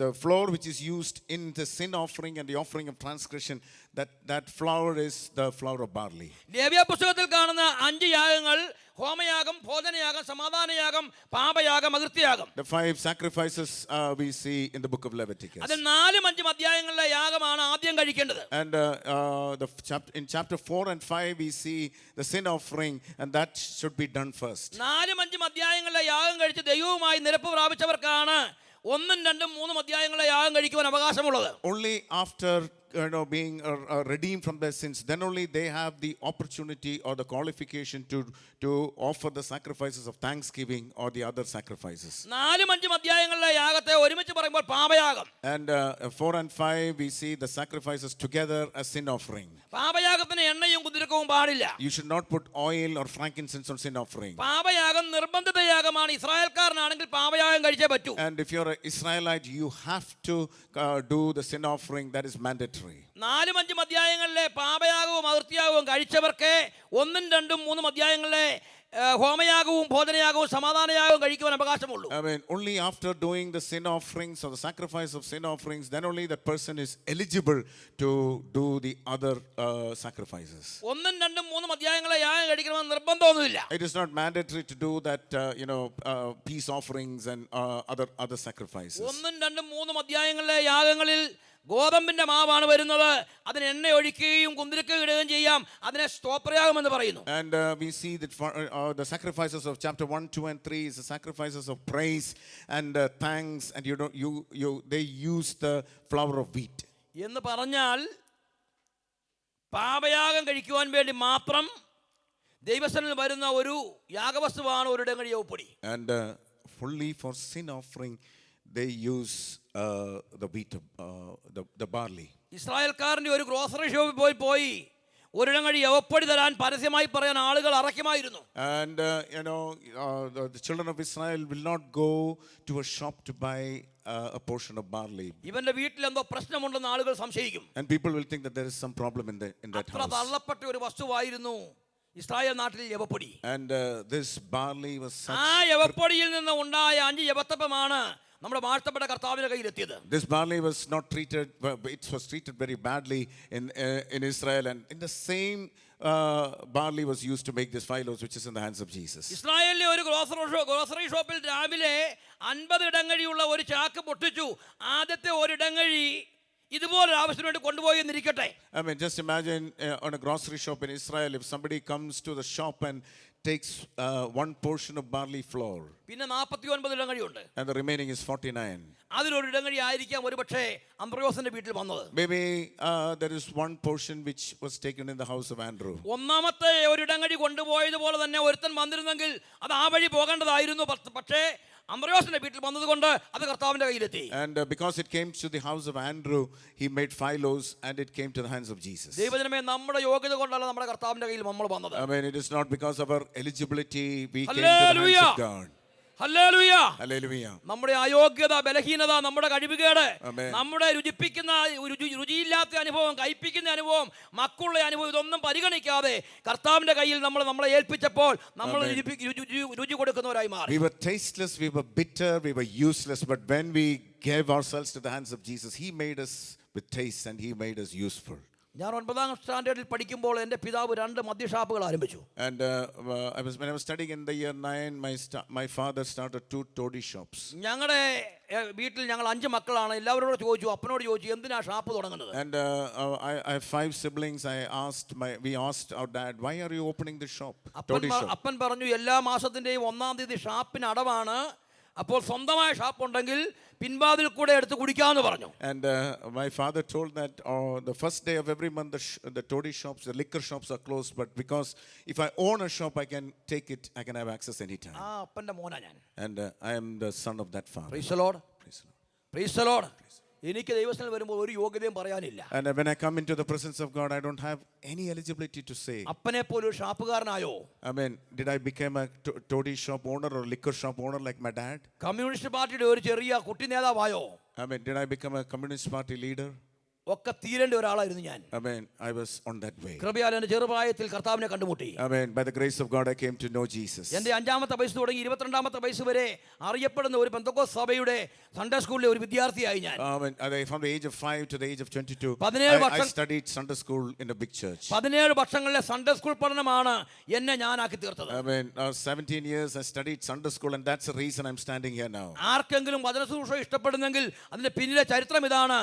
ഞാൻ എന്നെ തന്നെ കർത്താവിന് വേണ്ടി ഏൽപ്പിച്ചു. I mean, if you are agreeing to my word, the reason is that I surrendered myself to Jesus. കർത്താവിന്റെ കയ്യിൽ വന്നതിന്റെ മാന്യതയെ എനിക്കും നിങ്ങൾക്കും ഉള്ളൂ. I mean, only the qualification I have is that I came to the hands of Jesus. ഇവിടെ ഒരു ബാലകനുണ്ട്. Here there is a boy. അവന്റെ പക്കൽ 5 യവത്തപ്പവും 2 ചെറുമീനുകളുമുണ്ട്. എങ്കിലും അത് ഇത്ര പേർക്ക് എന്തുള്ളൂ എന്ന് പറഞ്ഞു. Yes, 5 barley loaves and 2 fish, but what are these for so many people?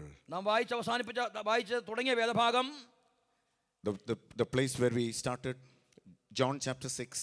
അവർക്ക് തൃപ്തിയായ ശേഷം അവൻ ശിഷ്യന്മാരോട് verse 12. ശേഷിച്ച കഷ്ണം ഒന്നും നഷ്ടമാക്കാതെ ശേഖരിപ്പിനെന്ന് പറഞ്ഞു. When they were filled, he said to his disciples, gather up the leftover fragments so that nothing will be lost. 5 യവത്തപ്പത്തിൽ നിന്ന് തിന്ന് ശേഷിച്ച കഷ്ണം അവർ ശേഖരിച്ചു 12 കുട്ട നിറച്ചെടുത്തു. So they gathered them up and filled 12 baskets with fragments from the 5 barley loaves. വിളമ്പാനായിട്ട് 12 ശിഷ്യന്മാരുണ്ടായിരുന്നു. There were 12 disciples to serve. 12 പേർക്കും ഓരോ കുട്ട അപ്പം വീട്ടിൽ കൊണ്ടുവന്നിടയായി. And each disciple received 1 basket of barley loaves. ഒരു മുക്കുവന്റെ വീട്ടിൽ ഒരു കുട്ട മീൻ വന്നു എന്ന് പറഞ്ഞാൽ വിശ്വസിക്കാം. I mean, for a fisherman, if that house receives fish, you can believe. മിക്കവാറും മുക്കുവന്മാരുടെ എല്ലാം വീടുകൾ പട്ടിണിയാ. Most of the fishermen, their houses, they go through a lot of poverty. നാം വലിയ വില കൊടുത്ത് വാങ്ങുന്ന മത്സ്യത്തിന് അതിന്റെ 100 ഭാഗം പോലും അവർക്ക് ലഭിക്കാറില്ല. And we buy fish with with lots of money, but only a fraction of the amount goes to the fisherman's house. 100 കുട്ട മീൻ വിൽക്കുമ്പോൾ ആയിരിക്കും ഒരുപക്ഷെ ഒരു കുട്ട അപ്പം വാങ്ങുവാൻ കഴിയുന്നത്. And after selling so much fish only, they will receive some profit. പക്ഷേ കർത്താവിന് വേണ്ടി വിളമ്പാൻ നിന്ന ശിഷ്യന്മാരെയും കർത്താവ് കൈവിട്ടില്ല. Amen. Those who stood serving for Jesus, he did not abandon them. ഞാനും നിങ്ങളും ക്രിസ്തുവിന്റെ പത്രങ്ങളായി നിൽക്കുന്നെങ്കിൽ നമ്മുടെ ആവശ്യങ്ങൾ അറിഞ്ഞ് സഹായിക്കുന്ന ദൈവമുണ്ട്. Amen. If we stand for Jesus, Jesus knows our needs and he will help us. അവർക്ക് തൃപ്തിയായ ശേഷം It says that when they were filled. അനേകരെ തൃപ്തിപ്പെടുത്തുവാൻ Amen. ദൈവം നമ്മളെ ഉപയോഗിക്കേണ്ടതിന്. Amen. Let God use us to fill others. ഈ വിശുദ്ധ പകലിൽ നമുക്ക് ദൈവസന്നിധാനം നമ്മളെ ഏൽപ്പിക്കാം. Amen. Let us surrender ourselves that God will use us to fill other people. Hallelujah. Hallelujah. ഒരുമിച്ച് ചേർന്ന് സ്തോത്രം ചെയ്യാം. Let us praise God for that. കർത്താവിന്റെ മേശയോടുള്ള ബന്ധത്തിൽ ഒരു വേദഭാഗം കൂടെ വായിപ്പാൻ. Amen.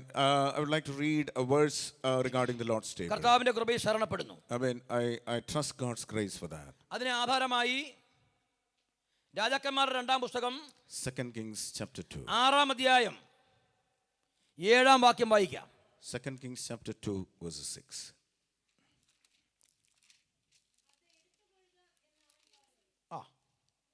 ഒരു സ്വല്പം കൂടെ ഉണ്ട് അതിന് തുടങ്ങിയപ്പോൾ. ആ ഇരുമ്പ് പൊങ്ങി വന്നു, അത് എടുത്തുകൊള്ളുക എന്നവൻ പറഞ്ഞു. അവൻ കൈ നീട്ടി അത് എടുത്തു. നമുക്ക് വളരെ സുപരിചിതമായ ഒരു വേദഭാഗമാണ് ഇവിടെ വായിച്ചത്. 2 Kings chapter 6 verse 7. He said, "Take it up for yourself." So he put out his hand and took it. കർത്തൃമേശയ്ക്ക് വേണ്ടി ഇങ്ങനൊരു ചിന്ത നിങ്ങൾ കേട്ട് കാണുകയില്ല. I don't think you might have heard a thought from this verse regarding the Lord's table. ഞാൻ 30 വർഷങ്ങൾ Indian Pentecost സഭയിലെ ശുശ്രൂഷകനായിരുന്നു. I was a pastor in Indian Pentecostal Church for 30 years. എല്ലാ ഞായറാഴ്ചയും കർത്തൃമേശ നടത്തുമായിരുന്നു. I used to conduct the Lord's table every week. കർത്തൃമേശ ഇല്ലാത്ത ഒരു ഞായറാഴ്ചയും ഇല്ല. Every week we used to have Lord's table. പക്ഷേ ഒരു ഞായറാഴ്ചയും കഴിഞ്ഞ ഞായറാഴ്ച പ്രസംഗിച്ചിട്ടില്ല. And I never repeated my messages. കർത്തൃമേശയ്ക്കും പുതിയ പ്രസംഗം പ്രസംഗിക്കും. Even the Lord's table I share new messages. അതിലൊന്നാണ് ഇപ്പോൾ ഞാനിവിടെ ചിന്തിക്കുവാൻ ആഗ്രഹിക്കുന്നത്. And this is one of the messages which ഇതുപോലെയുള്ള 100 കണക്കിന് ചിന്തകൾ പഴയ നിയമ തിരുവെഴുത്തിൽ കർത്തൃമേശയ്ക്ക് നിഴലായി നിൽക്കുന്നതുകൊണ്ട് ജനത്തിന് പുതിയ ചിന്തകൾ കിട്ടും. Amen. There are so many thoughts if you go through Old Testament regarding the Lord's വായിച്ച table. വേദഭാഗം ഒന്നുകൂടെ വായിക്കാം. Can you read that verse? ആ ഇരുമ്പ് പൊങ്ങി വന്നു,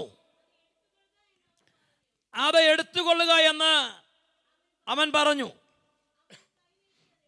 അവൻ കൈ നീട്ടി അത് എടുത്തു. നമുക്ക് വളരെ സുപരിചിതമാണ് ഈ വേദഭാഗം.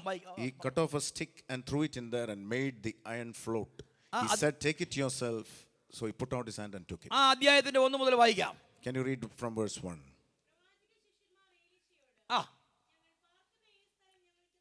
പ്രവാചക ശിഷ്യന്മാർ എലീശയോട്,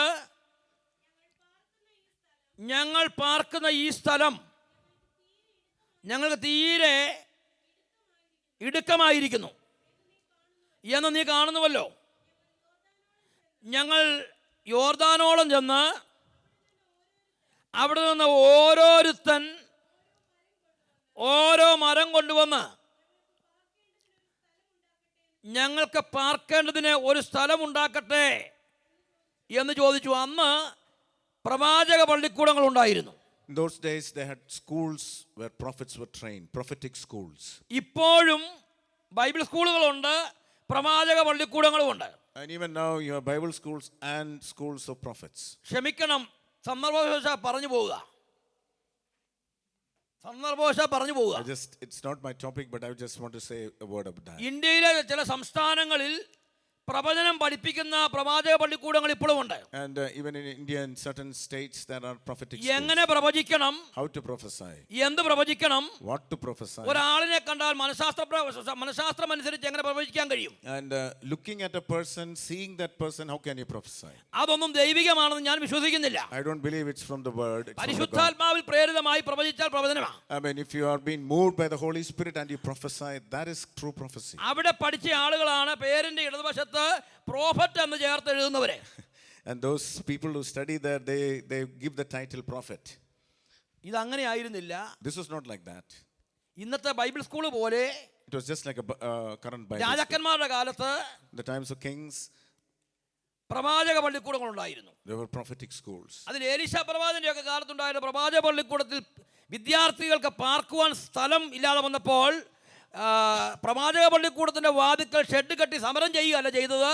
അവരെ തീരുമാനിച്ചു ഓരോരുത്തൻ യോർദാനോളം പോയി ഓരോരോ മരം മുറിച്ചുകൊണ്ട് വരാം. And the sons of prophets told that they were the place where they're living is too limited, so they decided to go to the Jordan and cut the trees.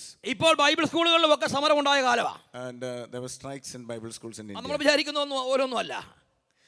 ഞാൻ പഠിച്ച ബൈബിൾ സ്കൂളിലെ ഒരു വിദ്യാർത്ഥി ഉച്ചഭക്ഷണത്തിന്റെ സമയത്ത് എന്നോട് പറഞ്ഞു, ഷായിച്ചായ എന്നെ ഒരു വചനം വളരെ സന്തോഷിപ്പിച്ചു. ഞാൻ എന്നാന്ന് ചോദിച്ചു. ചക്കക്കുരു താനും അലറുന്ന സിംഹം പോലെ ആരെ വിഴുങ്ങേണ്ടി എന്ന് വിചാരിച്ച് നിൽക്കുക എന്ന് പറഞ്ഞു. ആ ബൈബിൾ സ്കൂളിൽ താമസിച്ച് പഠിക്കുന്നവർക്ക് രാവിലെ ചക്കക്കുരു കൊണ്ടുള്ള ആഹാരം കാണും, ഉച്ചയ്ക്കും കാണും, 4 മണിക്ക് ചക്കക്കുരു പുഴുങ്ങിയതായിരിക്കും, വൈകിട്ടത്തെ കഞ്ഞിക്കും ചക്കക്കുരു കാണും. അപ്പം അതൊന്നും അനുഭവിക്കാതെ സമ്പന്ന കുടുംബത്തിൽ വന്ന ഒരാൾ അവൻ പറയുക, ഷായിച്ചായ ഒരു വാക്യം എന്നോട് ഇടപെട്ടു, ചക്കക്കുരു താനും അലറുന്ന സിംഹം പോലെ ആരെ വിഴുങ്ങേണ്ടു എന്ന് വിചാരിച്ച് നിൽക്കുക. അവൻ്റെ പറമ്പിലെ ചക്കക്കുരു വാരിക്കൊണ്ട് പുറത്ത് കളയും. പക്ഷേ ഇവിടെ ഇതാ ഞാൻ പറഞ്ഞത് മനസ്സിലാക്കാൻ വേണ്ടി പറഞ്ഞതാ.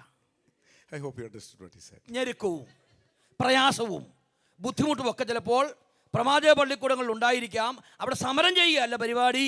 അവർ തീരുമാനിച്ചു യോർദാനോളം പോയി ഓരോരുത്തരും ഓരോ മരം മുറിച്ചുകൊണ്ട് വന്ന് അവർക്ക് പാർക്കുവാൻ ഇടമുണ്ടാക്കാം. വായിക്കാം മോളെ, വായിക്കാം. And the sons decided they go to Jordan and cut a tree and make a beam. വായിക്കാം. പോകുക എന്ന് പ്രവാചകൻ പറഞ്ഞു. അവരിൽ ഒരുത്തൻ, അവൻ്റെ പേര് വെളിപ്പെടുത്തിയിട്ടില്ല, അവരിൽ ഒരുത്തൻ പ്രവാചകനോട് പറഞ്ഞു, ദയ ചെയ്ത് അടിയങ്ങളോട് കൂടെ പോരണമേ. And one said, please be willing to go with your servants. And he answered, I shall go. വായിച്ചേ. പ്രവാചകനായ എലീശ പറഞ്ഞു പോരാമെന്ന് പറഞ്ഞു. അവൻ്റെ പേര് ഒരുത്തനെന്നാണ്, പേര് വെളിപ്പെടുത്തിയിട്ടില്ല. വായിക്കാം. അങ്ങനെ പ്രവാചകൻ ശിഷ്യന്മാരോട് പോയി അവൻ യോർദാനരികെ എത്തി മരം മുറിച്ചു. എന്നാൽ ഒരുത്തൻ ഒരു മരം മുറിക്കുമ്പോൾ കോടാലി ഊരി വെള്ളത്തിൽ വീണു. അയ്യോ കഷ്ടമജമാനെ, അത് വായ്പ വാങ്ങിയതായിരുന്നു. കോടാലി നഷ്ടപ്പെട്ട ഒരുത്തനും പ്രവാചകനെ കൂട്ടിന് വിളിച്ച ഒരുത്തനും ഒന്ന് തന്നെ ആയിരിക്കാം. ഇവൻ അറിയാം തൻ്റെ കോടാലി വായ്പ കോടാലിയാണ്, എന്തെങ്കിലും സംഭവിച്ചു പോയെങ്കിൽ യജമാനൻ്റെ സഹായം ആവശ്യമുണ്ട്. അതുകൊണ്ടാണ് അവരിൽ ഒരുത്തൻ യജമാനനെ നീ കൂടെ ഞങ്ങളോട് പോരണമെന്ന് പറഞ്ഞു. അങ്ങനെ അവൻ്റെ കോടാലി വെള്ളത്തിൽ പോയി എന്ന് പറയുമ്പോൾ one of the servants, the axe head fell into the water. നമുക്ക് അറിയാവുന്ന കോടാലി സ്ഥിരമായി ഉറപ്പിച്ച് വെച്ച് ചെയ്യുന്ന കോടാലിയാണ്. മരം വെട്ടുകാരൻ്റെ കോടാലി അതല്ല, അറിയാമല്ലോ. അത് തല്ലി ഊരി അതിൻ്റെ കൈ വേറെ മഴു വേറെയായി കൊണ്ടുപോകും, ചെന്ന് കഴിയുമ്പോൾ ഉറപ്പിക്കുക. And we see this axe had a axe. ഇപ്പോഴും നാട്ടിൽ അങ്ങനെ തന്നെയാ. And axe head was separate and the beam was separate. അത് കൊല്ലൻ്റെ അടുത്ത് കൊണ്ടുപോയി മൂർച്ച കൂട്ടാൻ നേരത്ത് അതിൻ്റെ കൈപ്പിടി കൊണ്ടുപോകാറില്ല, അത് മാത്രമായി അഴിച്ചു കൊണ്ടുപോകാവുന്ന ഒരു സാധനമാണ്. And if you want to sharpen it, you take the axe head alone. അത് മരം വെട്ടാൻ തുടങ്ങുമ്പോൾ അവർ പൂള് വെച്ച് മുറുക്കും. അങ്ങനെ ഒരു കോടാലി നഷ്ടപ്പെട്ടു. മോളെ വായിക്കാം. അയ്യോ യജമാനനെ, എൻ്റെ കോടാലി നഷ്ടപ്പെട്ടു എന്ന് പറഞ്ഞപ്പോൾ പ്രവാചകൻ ചോദിച്ചു, അത് എവിടെ വീണു? Then the man of God said, where did it fall? അവൻ ആ സ്ഥലം അവനെ കാണിച്ചു. അവനൊരു കോല് വെട്ടി അവിടെ എറിഞ്ഞു. അങ്ങനെയാണെങ്കിൽ കോടാലി നഷ്ടപ്പെട്ടത് എവിടെയാണെന്ന് നഷ്ടപ്പെടുത്തിയവർക്കറിയാം. And it says that man of God said, where did it fall? And he showed the place, and he cut off a stick and threw it in there and made the iron float. ദൈവകൃപ നഷ്ടപ്പെട്ടത് എവിടെയാണെന്ന് നഷ്ടപ്പെടുത്തിയവർക്കറിയാം. And if you have lost the grace of God, you know the exact place അതിനുവേണ്ടി where ഒരു it was lost. പ്രവാചകനും അങ്ങ് ദൂരെന്ന് വരണ്ട. You do not call a prophet from far. എപ്പോൾ എവിടെ വെച്ചാണ് കൃപ നഷ്ടപ്പെട്ടതെന്ന് നഷ്ടപ്പെടുത്തിയവൻ അറിയാം. And you exactly know where you had lost the grace of God, the exact place where you had അത് lost. പരിശുദ്ധാത്മാവ് ബോധ്യം വരുത്തുമ്പോൾ And when the Holy മാനസാന്തരപ്പെടുക മാത്രമാണ് ആവശ്യം. And when the Holy Spirit convicts you, you need to repent. എത്ര സന്ദർഭങ്ങളിൽ കൃപ നഷ്ടപ്പെടുത്തിയവനാണെങ്കിലും വന്നിരിക്കുന്നവന്റെ ആത്മീയ അനുഗ്രഹത്തെക്കുറിച്ചല്ല ഭൗതിക അനുഗ്രഹത്തെക്കുറിച്ച് പറഞ്ഞിട്ട് പോകുന്നവരാണ് പ്രവാചകന്മാരിൽ അധികം പേരും. And many prophets, they come and speak about material prosperity. മടങ്ങി വരുവാനോ മാനസാന്തരപ്പെടുവാനോ സന്ദേശം കൊടുക്കാറില്ല. They will not speak about repentance and to come back. എന്നാൽ ഇവിടെ കോടാലി നഷ്ടപ്പെട്ടവൻ പറഞ്ഞു, എന്റെ കോടാലി വെള്ളത്തിൽ പോയി കഷ്ടമജമാനനെ അത് വായ്പ വാങ്ങിയതായിരുന്നു. And this man who has lost the axe had told that, alas, my master, it was borrowed. പ്രവാചകൻ ഒരു പ്രതിവിധി പറഞ്ഞു, വായിക്കാം. And what did the prophet say?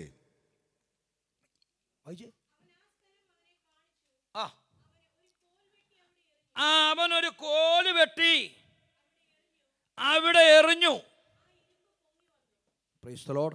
He cut off a stick and threw it in there and made the iron float. നഷ്ടപ്പെട്ട കോടാലി തിരികെ കിട്ടുവാൻ പ്രവാചകൻ ചെയ്ത പ്രതിവിധി ഒരു കോല് വെട്ടി വെള്ളത്തിലേക്ക് എറിഞ്ഞു, ഇരുമ്പ് പൊങ്ങി വന്നു. And the prophet, he cut off a stick and threw it in there and made the iron float. കോല് വെട്ടി എറിഞ്ഞാൽ കോല് താഴുവോ?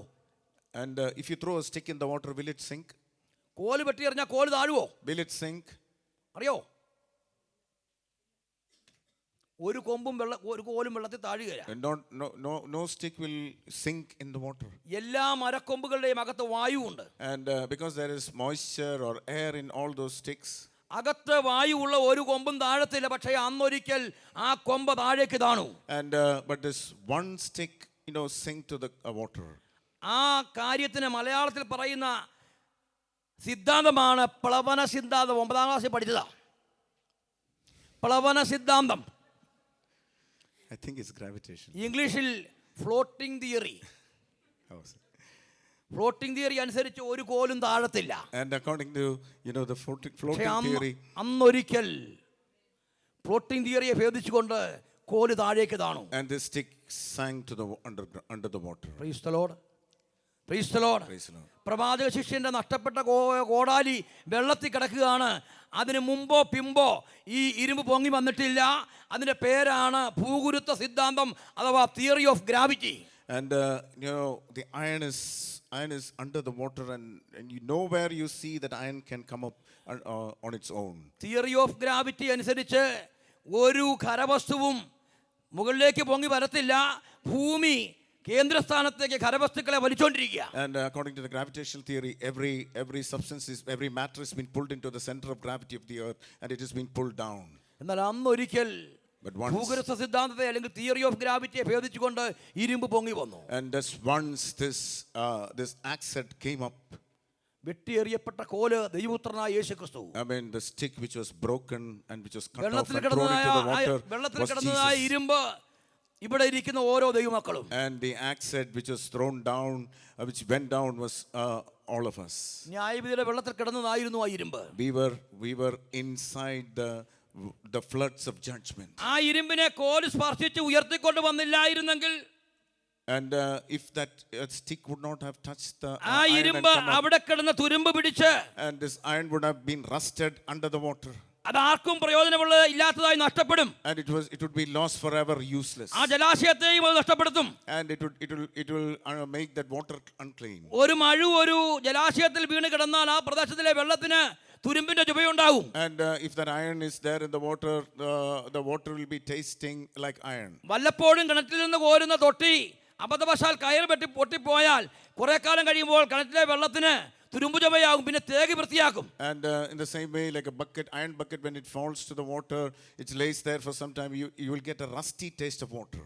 ആ ഇരുമ്പ് ആ ജലാശയത്തിൽ കിടന്നാൽ ജലാശയത്തിലെ വെള്ളത്തെ മലീമസമാക്കുകയും അത് തന്നെ നശിച്ച ഇല്ലാതെയാകുകയും ചെയ്യും. And if the iron stays there, it will be rusted, and even the water will be rusty. ഇംഗ്ലീഷിൽ പറയുമ്പോൾ വലിയ ഗമേ പറയും അയൺ ഓക്സൈഡ് എന്നൊക്കെ. അയൺ ഓക്സൈഡ് എന്ന് പറയുമെങ്കിലും സാധനം തുരുമ്പാ. And in English we say it becomes iron oxide, but it is actually rust. നമ്മളൊക്കെ തുരുമ്പ് പിടിച്ച് നശിക്കേണ്ടതായിരുന്നു ന്യായവിധിയുടെ വെള്ളത്തിൽ. And in the floods of judgment, we were destined for destruction. ദൈവപുത്രനായ യേശുക്രിസ്തുവിനെ പിതാവാം ദൈവം വെട്ടി എറിഞ്ഞപ്പോൾ When അവൻ ന്യായവിധിയുടെ വെള്ളത്തിൽ കിടന്ന് എന്നെ ഉയർത്തുവാൻ താഴേക്ക് വന്നു. Amen. അവന്റെ സ്പർശനമാണ് നമ്മളെ പുറത്തു കൊണ്ടുവന്നത്, ഉപയോഗമുള്ളതാക്കി തീർത്തത്. when we were lying in the floods of judgment, going to eternal hell, സന്തോഷമുണ്ടെങ്കിൽ Jesus Christ സ്തോത്രം came ചെയ്യാം. down. Jesus Christ was Hallelujah. thrown down. അവൻ ദൈവരൂപത്തിൽ ഇരിക്കെ He was equal with God. Philip ലേഖനം Philippians 2-ാം അധ്യായം chapter 2. 6 മുതൽ വായിക്കുന്നത്. വായിക്കാം. Philip ലേഖനം 2-ാം അധ്യായം 6 മുതൽ. Philippians chapter 2. അവൻ ശ്രദ്ധിക്കുക, അവൻ ദൈവമായിരിക്കെ ദൈവത്തോടുള്ള സമത്വം മുറുകെ പിടിക്കണമെന്ന് വിചാരിക്കാതെ ദാസരൂപമെടുത്ത് മനുഷ്യ സാദൃശ്യത്തിലായി തന്നെത്താൻ ഒഴിച്ചു, വേഷത്തിൽ മനുഷ്യനായി വിളങ്ങി, തന്നെത്താൻ താഴ്ത്തി, മരണത്തോളം, ക്രൂശിലെ മരണത്തോളം തന്നെ അനുസരണമുള്ളവനായി തീർന്നു. Who, although he existed in the form of God, did not regard equality with God a thing to be grasped, but emptied himself, taking the form of a bond servant, and being made in the likeness of men. Being found in the appearance of a man, he humbled himself, becoming obedient to the point of death, even death on the cross. നാം വായിച്ചു തുടങ്ങിയത് അവൻ ദൈവമായിരിക്കെ He was God. ദൈവത്തോടുള്ള സമത്വം മുറുകെ പിടിക്കണമെന്ന് വിചാരിക്കാതെ He did not regard equality with God. ദൈവപുത്രനായ യേശുക്രിസ്തു എന്ന കൊമ്പ് ഒരു കാരണവശാലും വെട്ടിയെറിയപ്പെടുവാൻ കഴിയുന്നതല്ല. അവൻ ദൈവമാണ്. പക്ഷേ മനുഷ്യവർഗത്തെ സ്നേഹിച്ചപ്പോൾ വെട്ടിയെറിയപ്പെടുവാൻ അവൻ പിതാവിന്റെ പക്കൽ ഏൽപ്പിച്ചു കൊടുത്തു. Amen. Jesus was God. He was equal with God, and he could not come down, but because of his love towards us, he was cut down and came down to this world to save us. അവനെ തകർത്ത് കളവാൻ പിതാവിന് ഇഷ്ടം തോന്നി. Amen. It was the father wanted his son to be bruised. അങ്ങനെ ദൈവപുത്രനായ യേശുക്രിസ്തു എന്ന നല്ല കൊമ്പ് വെട്ടിയെറിയപ്പെട്ട് ഈ ജലാശയത്തിലേക്ക് വന്ന് വീണു. And Jesus Christ, who was in the form of God, he was cut down to this, and he was thrown down to this earth, to the floods of judgment to save us. അന്ന് പ്രവാചക ശിഷ്യന്മാരിൽ ഒരുത്തന്റെ നഷ്ടപ്പെട്ടു പോയ ഇരുമ്പിനെ ഉയർത്തുവാൻ കോല് വന്ന് സ്പർശിച്ചതുപോലെ ദൈവത്തിന്റെ സ്പർശനമാണ് നമ്മളെ ഉയർത്തിയത്. I mean, just like the prophet's accent was saved by this, this stake, in the same way Jesus Christ came down to this world. He touched us and he brought us up. ഈ അനുഗ്രഹീത പകലിൽ In this നമുക്ക് ഒരിക്കൽ കൂടെ നമ്മെ തന്നെ ദൈവസന്നിധിയിൽ ഏൽപ്പിക്കാം. In this blessed time, let us surrender ourselves to Jesus. കർത്താവേ, എൻ്റെ യോഗ്യത കൊണ്ടല്ല, It is not by എൻ്റെ കഴിവ് കൊണ്ടല്ല, it's not by ability, എൻ്റെ കുലമഹിമ കൊണ്ടല്ല, it is not my family status. ബലമുള്ളതിനെ ലജ്ജിപ്പിക്കുവാൻ ദൈവം ലോകത്തിൽ കുലഹീനമായതും നിന്ദ്യമായതും ഏതുമില്ലാത്തതും തെരഞ്ഞെടുത്തു എന്ന് വായിക്കുന്നത് പോലെ, just as God chose the base things of this world, the foolish things of this world, to confound the wise. കൃപയാൽ ദൈവത്തിന്റെ തെരഞ്ഞെടുപ്പിൽ നമ്മളും പെട്ടു. I mean, because of God's grace, we were also in that choice. നമുക്ക് വേണ്ടി തകർക്കപ്പെട്ട ദൈവപുത്രനായ യേശുക്രിസ്തുവിന്റെ തിരുശരീരത്തിന്റെയും തിരുരക്തത്തിന്റെയും പ്രതീകമാണ് ഇവിടെ ഇരിക്കുന്ന അപ്പവിഞ്ഞുകൾ. The bread and the juice we see here on this table denotes the broken body of Christ. ഇതിൽ നിന്ന് ഭക്ഷിക്കുകയും പാനം ചെയ്യുകയും ചെയ്യുമ്പോൾ ശരീരത്തെ വിവേചിക്കണമെന്ന് തിരുവെടുത്ത് പറയുന്നു. I mean, as we partake in this Lord's table, it says that we should discern ourselves. ശരീരം എന്ന പദത്തിന് 3 അർത്ഥത്തിൽ ചിന്തിക്കുവാൻ കഴിയും. ഒന്ന്, we should discern the body, and the body has 3 meanings. ദൈവപുത്രനായ യേശുക്രിസ്തുവിന്റെ ശരീരം. One thing, we need to discern the body of Christ. അവൻ നമുക്ക് വേണ്ടി ഏറ്റ പങ്കപ്പാടുകളെ ഓർത്തിട്ട് വേണം കർത്താവിന്റെ മേശയിൽ സംബന്ധിക്കുവാൻ. We need to think about the sufferings of Jesus, and then we need to partake in the Lord's table. രണ്ട്, നമുക്ക് ജീവിക്കുവാൻ ദൈവം നൽകിയിരിക്കുന്ന ശരീരം, ഈ ശരീരം കൊണ്ട് കർത്തൃമേശയിൽ സംബന്ധിക്കാൻ പറ്റാത്ത എന്തെങ്കിലും തെറ്റ് വന്നിട്ടുണ്ടെങ്കിൽ മാനസാന്തരപ്പെടുവാനുള്ള സമയമാണ് ഈ കർത്തൃമേശയുടെ മുമ്പിൽ വരുമ്പോൾ. I mean, the second thing is our own bodies, that if there is any sin which you have committed, this is the time where we need to get clean with God, repent and come back to God. 3, വിവേചിക്കേണ്ട ശരീരം ദൈവസഭ എന്ന ശരീരം. Third body is the body of Christ, the church. ദൈവസഭ എന്ന ശരീരത്തിലെ ഒരംഗം കഷ്ടം അനുഭവിക്കുന്നെങ്കിൽ അതിനോട് കൂട്ടായ്മ കാണിക്കുവാൻ, സഹകരിക്കുവാൻ, അവർക്ക് വേണ്ടി ദൈവസ്ഥാനത്തിൽ പക്ഷപാതം കഴിക്കുവാൻ നമുക്ക് കഴിയുന്നില്ലെങ്കിൽ കർത്തൃമേശ നമുക്ക് അയോഗ്യമായി തീരും. And as a body of Christ, we share the burdens of others. If you cannot share the pain of others, you are not eligible to partake in the Lord's table. നാം നമ്മെ തന്നെ വിധിച്ചാൽ വിധിക്കപ്പെടുകയില്ല. If we judge ourselves, we will not be judged. വിധിക്കപ്പെടുന്നുവെങ്കിലോ നാം ലോകത്തോടു കൂടെ ശിക്ഷാവിലാകപ്പെടാതിരിക്കേണ്ടതിന്. If we judge ourselves, we will not be judged. കർത്താവ് നമ്മെ ബാലശിക്ഷ കഴിക്കുകയാകുന്നു. And we will be disciplined so that we will not be condemned along with the world. കർത്തൃമേശയിൽ അയോഗ്യമായി സംബന്ധിച്ചിട്ട് രോഗം വന്നാൽ ഭാരപ്പെടണ്ട. I mean, if you അതൊരു ബാലശിക്ഷയാണ്. it is if you get a punishment or chastisement from God after partaking in the Lord's table, don't worry. It is a discipline by God. അയോഗ്യമായി കർത്തമേശ സംബന്ധിച്ചിട്ട് അപകടമോ മരണമോ ഉണ്ടായാൽ ഭാരപ്പെടേണ്ട, അതൊരു ബാലശിക്ഷയാണ്. And even if if something drastic happens, it is a discipline from God. കർത്തമേശ കാണുമ്പോൾ എല്ലാം കർത്തമേശ എടുക്കുകയും കൂടെ കൂടെ പാപം ചെയ്യുകയും ചെയ്ത ഒരാളുണ്ടെങ്കിൽ, And even if you are a person who takes the Lord's table regularly and commits sins regularly, ഞാൻ കൂടെ കൂടെ പാപം ചെയ്യുന്നു, കൂടെ കൂടെ കർത്തമേശ എടുക്കുന്നു, എനിക്ക് ശിക്ഷയില്ലെന്ന് ചിന്തിച്ച് സന്തോഷിക്കരുത്. ദൈവം കൈവിട്ട കേസാ. I mean, you might be thinking that I'm partaking the Lord's table, I don't have any punishment, and you might be thinking that I'm okay, but God has left you. ബാലശിക്ഷ കിട്ടാത്തവർക്ക് ലോകത്തോടുകൂടി ശിക്ഷാവിധിയുണ്ട്. I mean, if you don't receive discipline here, you will have a judgment with the worldly ലോകത്തോടുള്ള people. ശിക്ഷാവിധിയിലാകപ്പെടാതിരിക്കേണ്ടതിന് ബാലശിക്ഷയ്ക്ക് വേണ്ടി ഇന്ന് പകൽ നമുക്ക് ദൈവത്തിനെ ഏൽപ്പിക്കാം. I mean, to avoid the judgment, of final judgment along with the Gentiles, let us surrender ourselves, amen, for God's hand. തുടർന്ന് ശുശ്രൂഷകൾ കർത്താവിന്റെ ദാസൻ ചെയ്യുമല്ലോ. അതുകൊണ്ട് ഞാനിവിടെ എൻ്റെ വാക്കുകൾക്ക് വിരാമം കുറിക്കുന്നു. ദൈവമായ കർത്താവ് നമ്മെ സഹായിക്കുമാറാകട്ടെ. As a servant of God is going to continue with the service. എന്ന് പ്രാർത്ഥിച്ച് എൻ്റെ വാക്കുകൾക്ക് ഞാൻ വിരാമം കുറിക്കുന്നു. And I conclude with these words. Please remember me in your prayers. Hallelujah. നമ്മുടെ കണ്ണുകൾ അടയ്ക്കാൻ നമുക്ക് പ്രാർത്ഥിക്കാം. കേൾക്കപ്പെട്ട വചനത്തിനു മുമ്പിൽ നമ്മളെ തന്നെ ഏൽപ്പിച്ചു കൊടുക്കാം. Let us surrender ourselves for the word. Hallelujah. Just like the barley, which has no value or very little value, God chose us. Hallelujah. And today, let us surrender ourselves into the hands of God. Let us thank God. And also we heard about how the iron floated when a stick was thrown into the water. Jesus Christ came down to this world, and we could have been there under the floods of judgment, but God saved us. Hallelujah. നമുക്ക് ദൈവസന്നിധി പ്രാർത്ഥിക്കാം. കർത്താവിൻ്റെ മേശ നമുക്ക് അനുഗ്രഹത്തിൻ്റെ മേശയായി തീരേണ്ടതിനായി നമുക്ക് ദൈവത്തോട് പ്രാർത്ഥിക്കാം. കർത്താവിൻ്റെ മേശയിലേക്ക് നമ്മൾ പ്രവേശിക്കാനുള്ള വളരെ പ്രാർത്ഥനയോടെ നമുക്ക് ദൈവസന്നിധാനത്തിലായിരിക്കാം. It speaks about God's love. ദൈവത്തിൻ്റെ സ്നേഹത്തെ കർത്താവിൻ്റെ മേശ നമ്മളോട് വിളിച്ചു പറയുന്നു. അയോഗ്യരായിരുന്ന നമ്മളെ യോഗ്യരാക്കി തീർത്ത ദൈവസ്നേഹം. കർത്താവ് പറഞ്ഞു, എൻ്റെ ഓർമ്മയ്ക്കായി ചെയ്യുവീൻ. Do this in remembrance of me.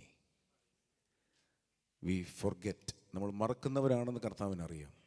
അതുകൊണ്ടാണ് കർത്താവ് പറഞ്ഞത്, ഇത് കുടിക്കുമ്പോഴൊക്കെയും എൻ്റെ ഓർമ്മയ്ക്കായി ചെയ്യുവീൻ, ഭക്ഷിക്കുമ്പോഴൊക്കെയും എൻ്റെ ഓർമ്മയ്ക്കായി ചെയ്യുവീൻ. ഹല്ലേലൂയ. നമുക്ക് ദൈവസന്നിധി നമ്മളെ തന്നെ സമർപ്പിക്കാം. 3 ശരീരങ്ങളെ വിവേചിക്കുക. കർത്താവിൻ്റെ ശരീരത്തെ ഓർക്കുക. നമ്മുടെ ജീവിതത്തെ പരിശോധിക്കുക. Bible says, let us examine ourselves. നാം നമ്മെ തന്നെ വിധിച്ചാൽ വിധിക്കപ്പെടുകയില്ല. വേറെ ആരെയും വിധിക്കുവാനുള്ള അവകാശം നമുക്ക് ദൈവം തന്നിട്ടില്ല. അവരെ ദൈവം വിധിച്ചോളും. അവർ തെറ്റ് ചെയ്തിട്ടുണ്ടെങ്കിൽ ദൈവത്തിൻ്റെ കരം അതിൻ്റെ ബാക്കി ചെയ്തോളും. പക്ഷെ നമ്മൾ ഇവരെ നോക്കേണ്ട ആവശ്യമില്ല. നമ്മളുമായി ദൈവമായിട്ടുള്ള ബന്ധത്തിൽ എങ്ങനെയായിരിക്കുന്നു?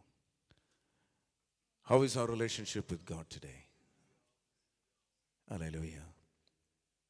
ദൈവവചന പ്രകാരമാണ് കർത്താവ് നമ്മളെ നോക്കുന്നത്. God looks at us through His word. Let us come clean before God. Let us talk to God. Let us ask the Holy Spirit to reveal anything which is hindering God's blessing, God's presence in our lives. ദൈവത്തിൻ്റെ സന്നിധി നമ്മളെ തന്നെ സമർപ്പിച്ച് നമ്മൾ പ്രാർത്ഥിക്കുമ്പോൾ തുടർന്നുള്ള ശുശ്രൂഷ അനുഗ്രഹത്തിനായിട്ട് Johnson brother ശുശ്രൂഷയുടെ അനുഗ്രഹത്തിനായിട്ട് പ്രാർത്ഥിക്കും. എല്ലാ ദൈവമക്കളും പ്രാർത്ഥിച്ചാണ്. കർത്താവേ, ഇടമേശയിൽ നിന്ന് ഭാഗവാക്കാകുവാൻ ഒരവസരം കൂടെ കർത്താവ് നമുക്ക് തന്നല്ലോ. എത്രയോ പേർക്ക് കഴിഞ്ഞ ഒരു മാസക്കാലം അവസരം ലഭിക്കാതെ പോയി. എന്നാൽ കർത്താവിൻ്റെ മേശയ്ക്ക് അടുത്തു വരുവാൻ ഇങ്ങനൊരു ഭാഗ്യം കർത്താവ് തന്നു. കർത്താവിൻ്റെ സ്നേഹം ഓർക്കുവാൻ ഇങ്ങനൊരു അവസരം കർത്താവ് നമുക്ക് തന്നല്ലോ. ഹല്ലേലൂയ. കർത്താവിൻ്റെ മേശ നമുക്ക് അനുഗ്രഹമായി തീരേണ്ടതിനായി നമുക്ക് ദൈവത്തോട് പ്രാർത്ഥിക്കാം. ജോൺസൺ ബ്രദർ പ്രാർത്ഥിച്ചാണ്. ഹല്ലേലൂയ. കർത്താവെ നന്ദിയോട് സ്തോത്രം ചെയ്യുന്നു കർത്താവെ. ഹല്ലേലൂയ. ഞങ്ങളെ കേൾപ്പിച്ച വചനത്തിനായി കർത്താവെ സ്തോത്രം ചെയ്യുന്നു കർത്താവെ. ഹല്ലേലൂയ. കർത്താവെ ജയമേ. ഹല്ലേലൂയ. അയോഗ്യരായി നിന്ന് ഞങ്ങളെ കർത്താവെ യോഗ്യരാക്കി തീർത്ത കർത്താവിൻ്റെ കർത്താവെ കൃപയോർത്ത് ഞങ്ങൾ നന്ദിയോട് സ്തോത്രം ചെയ്യുന്നു കർത്താവെ. ഹല്ലേലൂയ. ഞങ്ങളെ രക്ഷിക്കുവാൻ വേണ്ടി കർത്താവ് ദൈവമേ താണഭൂമിയിലേക്ക് കടന്നു വന്നു. കർത്താവെ ദൈവമേ പാപികളും ദോഷികളുമായി ഞങ്ങളെ രക്ഷിച്ച കൃപയ്ക്കായി നന്ദിയോട് സ്തോത്രം ചെയ്യുന്നു കർത്താവെ. ഹല്ലേലൂയ. കർത്താവെ ദൈവമേ നന്ദിയോട് സ്തോത്രം കർത്താവ് ദൈവമേ. ഹല്ലേലൂയ. കർത്തൃമേശയ്ക്ക് വേണ്ടി കർത്താവ് ഞങ്ങൾ പ്രാർത്ഥിക്കുന്നു കർത്താവ് ദൈവമേ. ഹല്ലേലൂയ. അതിൽ ഭാവാക്കുമെന്ന എല്ലാവരെയും ദൈവങ്ങൾ വെച്ച് പ്രാർത്ഥിക്കുന്നു. അനുഗ്രഹിക്കണമേ. ഞങ്ങളുടെ കുറവുകളെ കുറ്റങ്ങളൊക്കെ ക്ഷമിക്കണമെന്ന് പ്രാർത്ഥിക്കുന്നു. ഞങ്ങളെ തന്നെ ഒന്ന് ശോധന ചെയ്തുകൊണ്ട് കർത്താവെ അതിൽ ഭാവാക്കാവുവാൻ തക്കവണ്ണം കർത്താവെ ഞങ്ങളെ ഇടയാക്കണമേ എന്ന് പ്രാർത്ഥിക്കുന്നു കർത്താവെ. സ്തോത്രം ചെയ്യുന്നു കർത്താവ് ദൈവമേ. ശുശ്രൂഷിക്കുന്ന കരങ്ങളെ ബലപ്പെടുത്തണമേ, സഹായിക്കണമേ എന്ന് പ്രാർത്ഥിക്കുന്നു കർത്താവ് ദൈവമേ. ഞങ്ങളുടെ ജീവിതത്തിൽ അത് ഏറ്റവും അനുഗ്രഹവും വിടുതലുമാക്കി തീർക്കുന്ന കൃപയ്ക്കായി സ്തോത്രം. പ്രാർത്ഥന കേട്ട കൃപയ്ക്കായി സ്തോത്രം. എല്ലാം ഞങ്ങൾക്കായി ജനം പിടിഞ്ഞ യേശുനാമത്തിൽ അപേക്ഷിക്കുന്നു. കൃപയോട് കേൾക്കണമേ. ആമേൻ. ആമേൻ.